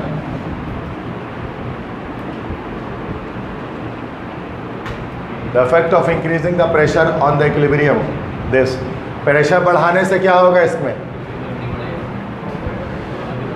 5 मोल 5 मोल, कोई फर्क नहीं पड़ेगा, नो इफेक्ट। सी, ये दोनों 5 मोल हैं, तो प्रेशर पे कोई इफेक्ट नहीं है, बढ़ा दो कम कर दो कुछ भी कर दो, यानी अनइक्वल नंबर ऑफ मोल्स होना ज़रूरी है। ये इक्वेशन आ गई, प्लस 14 किलो कैलोरी, प्लस 14 मतलब एंडोथर्मिक रिएक्शन आ रहा है। द इंक्रीज इन टेम्परेचर बढ़ाने से क्या होगा? वैसे तो फॉरवर्ड जाएगा, फॉरवर्ड जाने का मतलब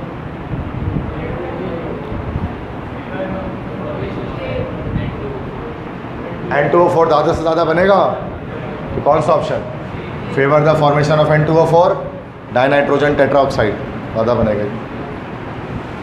विच of the following factors will favour the reverse reaction in chemical equilibrium? Backward direction पे रिएक्शन कब मूव करेगा? बताओ जरा इन चारों में से। बैकवर्ड मूव कब करेगा? रिवर्स डायरेक्शन मूवमेंट कब होगी रिएक्शन की?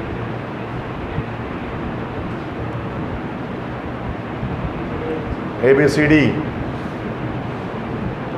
बैकवर्ड मूव करना है रिएक्शन को, क्या करें इन चारों में से? रिएक्टेंट बढ़ा देंगे तो फॉरवर्ड मूव करेंगे, बैकवर्ड कहाँ से? सी होगा।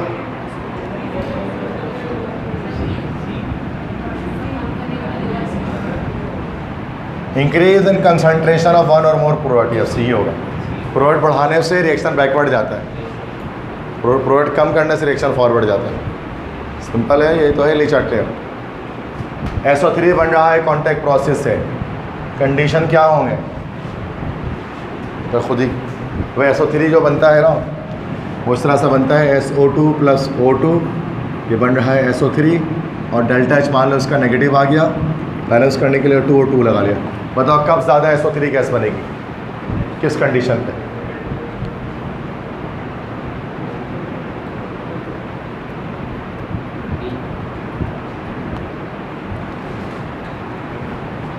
ऑप्टिमम टेम्परेचर मतलब नॉर्मल टेम्परेचर होता है भाई। एक्सोथर्मिक है ना, टेम्परेचर तो लो करना ही करना है, तो लो टेम्परेचर तो है ही सिर्फ डी में, तो डी हो गया, डायरेक्ट हो गया, बाकी सब भी लगी रहा होगा उसके अंदर। नहीं, एट लोअर, एक minute, lower concentration of reactant, lower concentration of reactant कैसे होगा? तो बैकवर्ड हो जाएगा।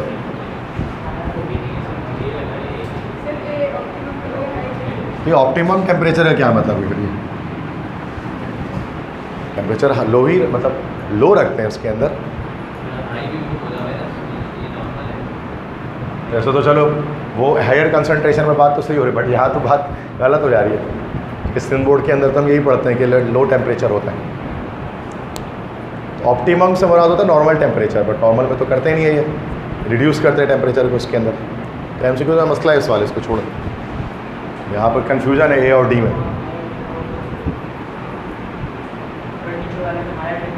हाँ सही होता फिर। Given reaction this, which combination of pressure and temperature give the highest yield of Z at equilibrium. Z ज़्यादा कब बनेगा? रिएक्शन कैसा है? एंडोथर्मिक है,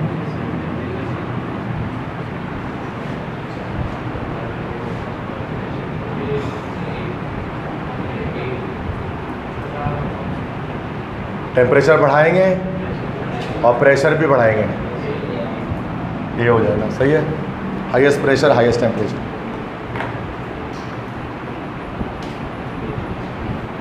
ये यहाँ पर दी हुई एक इक्वेशन एंडोथर्मिक है, फिर से ज़्यादा HX कब बनेगा? एंडोथर्मिक है, टेम्परेचर बढ़ा दो और लो प्रेशर होगा, रिएक्टेंट कम है, यस डी। बस भाई बहुत हो गया, ये ख़त्म करो इसको, लीच चैप्टर ही भरा हुआ है सिर्फ। Reaction in which yield of product will increase with increase in pressure. Pressure बढ़ाने से प्रोडक्ट किस में ज़्यादा बनेगा? और तो रिएक्टेंट के मोल ज़्यादा कर लो, किस में रिएक्टेंट का मोल ज़्यादा है? डी में ज़्यादा है, तो ऐसे रट गया ये, तो मतलब ज़्यादा बनेगा। In this reaction the yield of ammonia does not increase. Ammonia कब ज़्यादा नहीं बनेगा? मतलब बैकवर्ड रिएक्शन किस केस में होगा? कब नहीं बनेगा ज़्यादा? एक कंडीशन में ज़्यादा नहीं बनेगा, 3 कंडीशन में ज़्यादा बनेगा। हाँ, प्रेशर कम करने से, यस है यहाँ पर ऑप्शन पे, कौन सा है? सी, प्रेशर इज लोअर, चूँकि हाई प्रेशर पे ज़्यादा होगा ये। The equilibrium which remains unaffected by change in pressure of the reactant. किस पर प्रेशर का इफेक्ट नहीं होगा? मोल्स बराबर कर लो। ये which of the following condition is favourable for the production of ammonia by Haber process. अरे हेबर प्रोसेस में high temperature, sorry low temperature high pressure कहाँ है? बी। सही है ना, समझ में आ रहा है ना? मैं समझा नहीं रहा हूँ यार, ख़त्म करना है, चल ख़त्म ही नहीं हो रही। अकॉर्डिंग टू लीच चार्टलर प्रिंसिपल, अभी स्पेलिंग ही नहीं गलत हुई, ये स्कूल वाला प्रिंसिपल वाला। लीच चार्टलर प्रिंसिपल के मुताबिक अगर किसी सॉलिड को हम हीट करते हैं, सॉलिड और लिक्विड इक्विलिब्रियम पे हीट करने से क्या होगा? सॉलिड को जब हीट करेगा, सॉलिड लिक्विड मतलब एक इक्विलिब्रियम स्टेट पर है, 0 डिग्री पर मान लो कि है, आइस और वाटर दोनों होता है, उस पर हीट करने पर क्या होगा? मतलब सॉलिड लिक्विड के बीच की चीज़ें ट्रांजिशन में टेम्परेचर बढ़ाएंगे तो रिएक्शन क्या होगा? मतलब क्या इन चारों में से क्या चीज़ देखने में आएगी? 0 डिग्री पर जब पानी को हीट करेंगे, बर्फ़ पानी दोनों ही होता है 0 डिग्री पर, ट्रांजिशन है, तो क्या होगा 0 डिग्री पर, सॉरी क्या होगा टेम्परेचर बढ़ाने पर?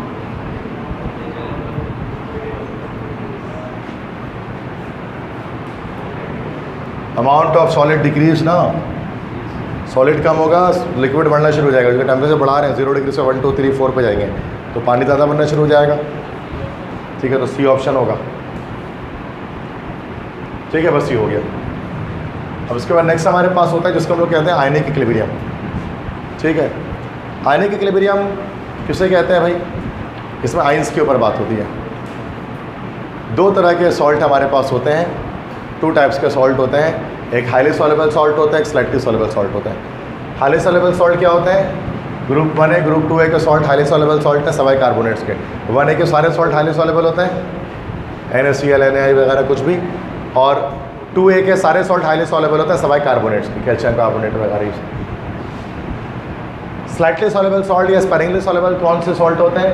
2A ग्रुप के कार्बोनेट्स जैसे कैल्शियम कार्बोनेट वगैरह, और साथ में लेड के जितने भी सॉल्ट होते हैं और सिल्वर के जो सॉल्ट होते हैं वो हमारे पास स्लाइटली या स्पेरिंगली सॉल्युबल होते हैं। जैसे सिल्वर क्लोराइड हो गया हमारे पास, AgCl AgBr। आयनिक इक्विलिब्रियम का भी स्टडी किया जाता है सिर्फ स्लाइटली सॉल्युबल सॉल्ट के अंदर, स्पेरिंगली सॉल्युबल सॉल्ट में। हाईली सॉल्युबल सॉल्ट में आयनिक इक्विलिब्रियम स्टडी नहीं करते हैं, चूँकि स्लाइटली सॉल्युबल सॉल्ट जो होते हैं ना उनके अंदर एक इक्विलिब्रियम इस्टेब्लिश हो जाती है, उनके डिजॉल्व सॉल्ट और अनडिजॉल्व सॉल्ट के बीच में इक्विलिब्रियम होती है, उसको हम लोग कहते हैं आयनिक इक्विलिब्रियम। जैसे हमारे पास एक सॉल्ट है AgCl, AgCl जब पानी में डालेंगे तो Ag प्लस और Cl माइनस थोड़ा सा बनेगा, और पता थोड़ा सा AgCl भी रहेगा और थोड़ा सा Ag प्लस और Cl माइनस सॉल्ट आयन मिलेंगे, तो इन दोनों के बीच में क्या होगा? इक्विलिब्रियम एस्टैब्लिश हो जाएगी। इस इक्विलिब्रियम को हम कहते हैं आयनिक इक्विलिब्रियम, बिकॉज इसके अंदर आयंस मौजूद है। AgCl को यूज़ किया बिकॉज ये एक स्लाइटली सॉल्युबल सॉल्ट है। NaCl यूज़ नहीं कर सकते बिकॉज वो पूरा का पूरा डिकम्पोज हो जाएगा, उसमें वो पूरा इरिवर्सिबल रिएक्शन हो जाएगा। सॉल्युबिलिटी किसे कहते हैं? सिंपल याद कर लो, solubility is molarity upon MFM। मतलब सॉल्युबिलिटी क्या है? The grams of solute dissolve per litre of solution is called solubility. Gram of solute dissolve per litre of solution. एक तो मोलैरिटी होती है, moles of solute dissolve per litre of solution, that is called molarity. Solubility क्या होती है? Grams of solute per litre of solution, gram per decimetre cube उसकी unit होती है, दैट इज कॉल्ड सॉल्युबिलिटी अल्पजीरी। अब मोलैरिटी से अगर आप सॉल्युबिलिटी, अगर आपको गिवन और मोलैरिटी निकालना हो तो उसका क्या तरीका होता है कि सॉल्युबिलिटी से आप MFM को डिवाइड कर दो तो आपके पास मोलैरिटी आ जाती है। अगर सॉल्युबिलिटी गिवन हो, सॉल्युबिलिटी से मॉलिक्यूलर मास को डिवाइड करते हैं तो फिर हमारे पास मोलैरिटी आ जाती है। MFM molecular formula mass, molecular mass इसको आप कहते हैं, ठीक है। तो याद रखें सॉल्युबिलिटी और मोलैरिटी में फ़र्क है। सॉल्युबिलिटी होता है ग्राम पर डेसीमीटर क्यूब, ग्राम पर लीटर, जबकि जो मोलैरिटी होती है moles per litre, moles per decimetre cube. और फिर आप सॉल्युबिलिटी से मोलैरिटी में जाने के लिए क्या करें? ग्राम को मोल में कन्वर्ट करना पड़ेगा, तो सॉल्युबिलिटी को MFM से डिवाइड कर दें तो उसका जो ग्राम होगा वो मोल बन जाएगा। समझ गए? सॉल्युबिलिटी प्रोडक्ट, इसमें एक चीज़ होती है, सॉल्युबिलिटी प्रोडक्ट किससे कहते हैं? AgCl है, Ag प्लस Cl माइनस पर टूटा, इक्विलिब्रियम रीच हुआ, Kc बराबर हो गया प्रोडक्ट अपॉन रिएक्टेंट के। ये AgCl जो है वो Kc के पास ले जाकर मल्टीप्लाई कर देते हैं, ये दोनों कांस्टेंट होते हैं, अनडिजॉल्व सॉल्ट और Kc की वैल्यू दोनों मिलकर बन जाते हैं Ksp, और Ksp बराबर हो जाता है कंसनट्रेशन ऑफ Ag और इनटू कंसनट्रेशन ऑफ Cl। मतलब Ag और Cl दोनों की कंसनट्रेशन के समेशन के बराबर हो जाता है। इसी ये जो Ksp हमारे पास आता है, this is called as solubility product. इसको हम लोग कहते हैं सॉल्युबिलिटी प्रोडक्ट। तो सॉल्युबिलिटी प्रोडक्ट हम सिर्फ किस में देखते हैं? We only see it in the yes in the ionic equilibrium, जो स्लाइटली सॉल्युबल सॉल्ट होते हैं। तो केस, तो जैसे नॉर्मली केमिकल इक्विलिब्रियम में Kc निकालते हैं ना, Kc equal to concentration of product upon concentration of reactant. तो इसमें क्या करते हैं हम लोग?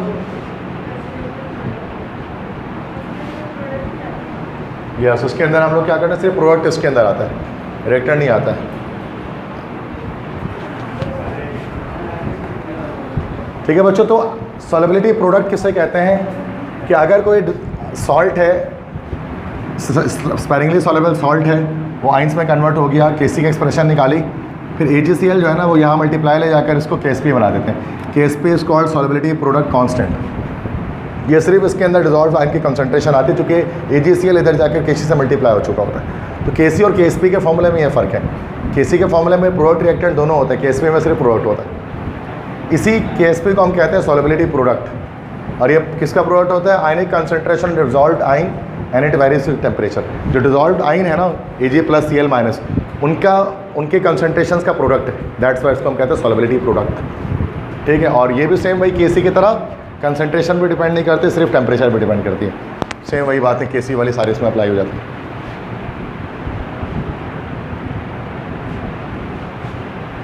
एप्लीकेशंस ऑफ Ksp से फ़ायदा क्या होता है हमें? जैसे हमने वहाँ पढ़ा था ना डायरेक्शन ऑफ रिएक्शन में, Ksp हमें बताता है कि कोई सॉल्यूशन में प्रेसिपिटेशन होगी कि नहीं होगी।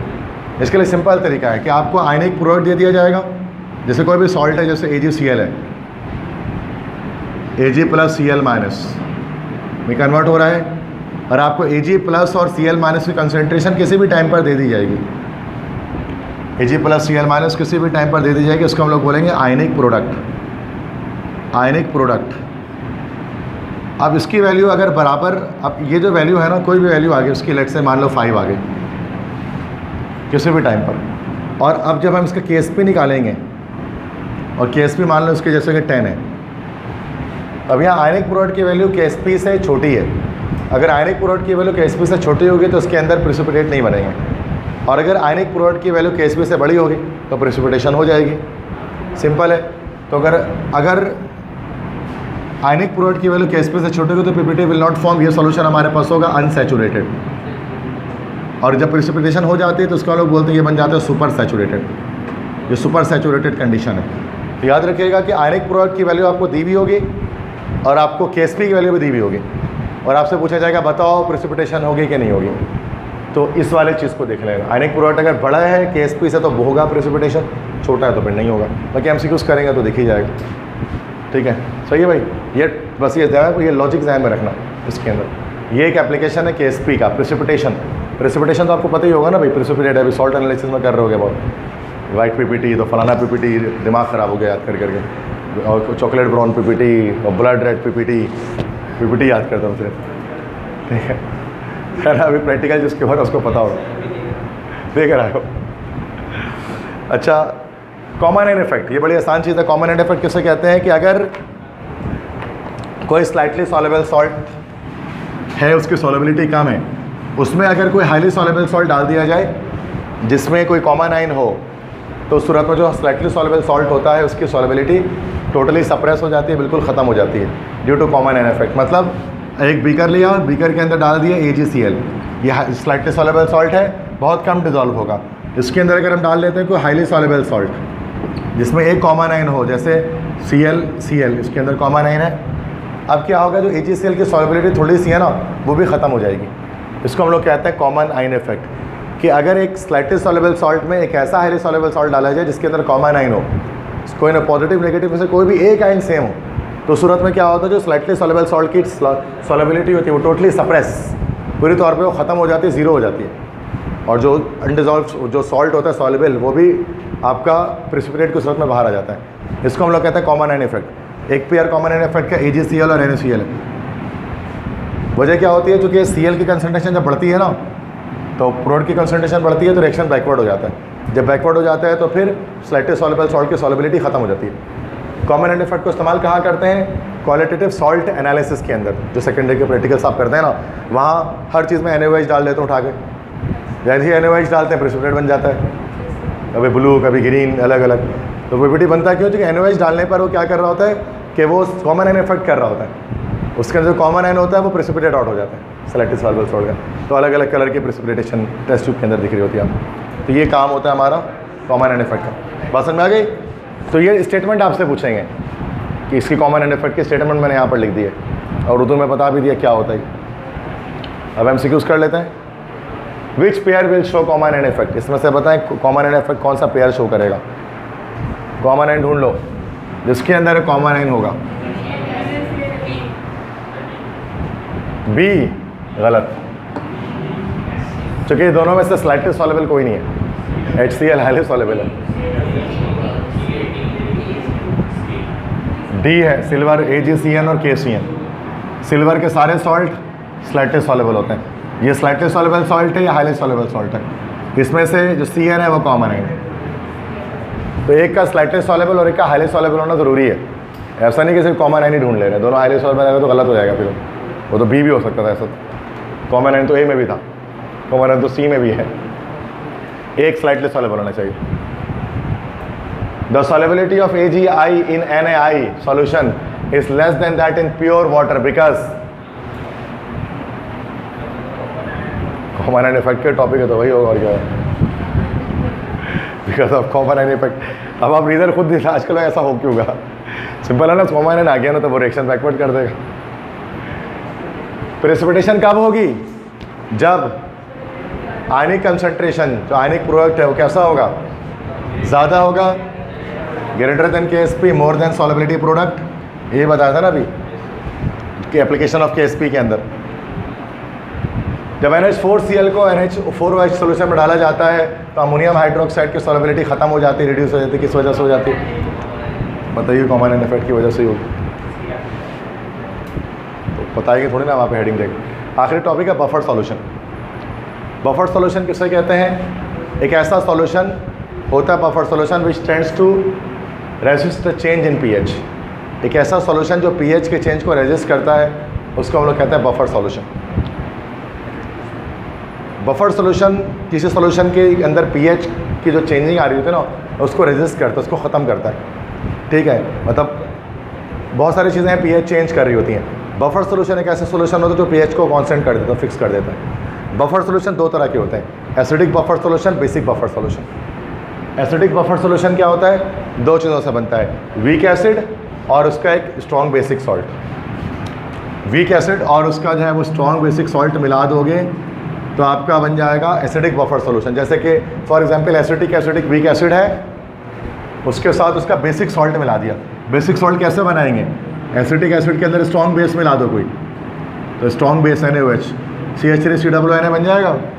तो सोडियम एसीटेट और एसिटिक एसिड, ये दो मिक्सचर क्या है? Acidic buffer solution. Basic buffer solution बनाने के लिए क्या करना पड़ता है कि आपको वीक बेस के साथ उसका स्ट्रॉन्ग एसिडिक सॉल्ट लगाना पड़ता है। मिसाल के तौर पे NH4OH वीक बेस होता है और इसका स्ट्रॉन्ग एसिडिक सॉल्ट कैसे बनाएंगे?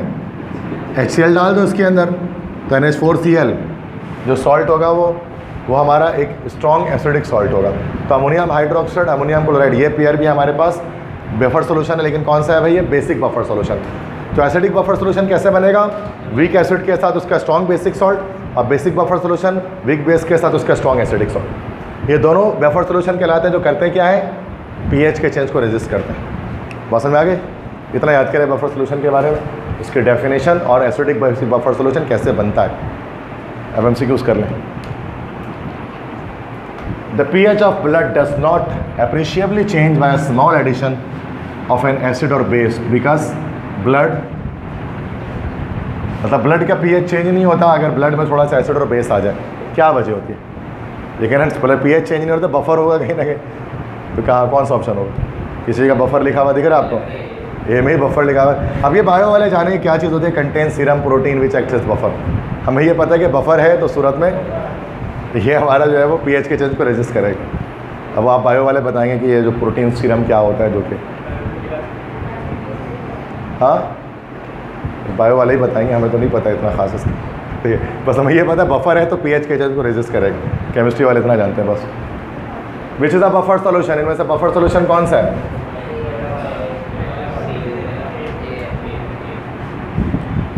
हाँ, ये हो जाएगा वीक एसिड, इसका स्ट्रॉन्ग बेसिक सॉल्ट।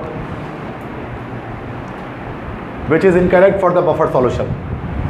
इसमें से क्या बात गलत है बफर सॉल्यूशन के बारे में?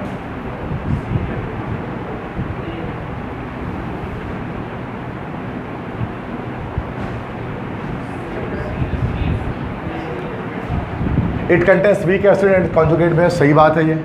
वीक बेस कॉन्जुगेट एसिड, सही बात है ये। In this there is a very less change of pH value when very few amount of acid and base is mixed. Very less change in pH value, change ही नहीं होती ना, no change होता है। C option incorrect.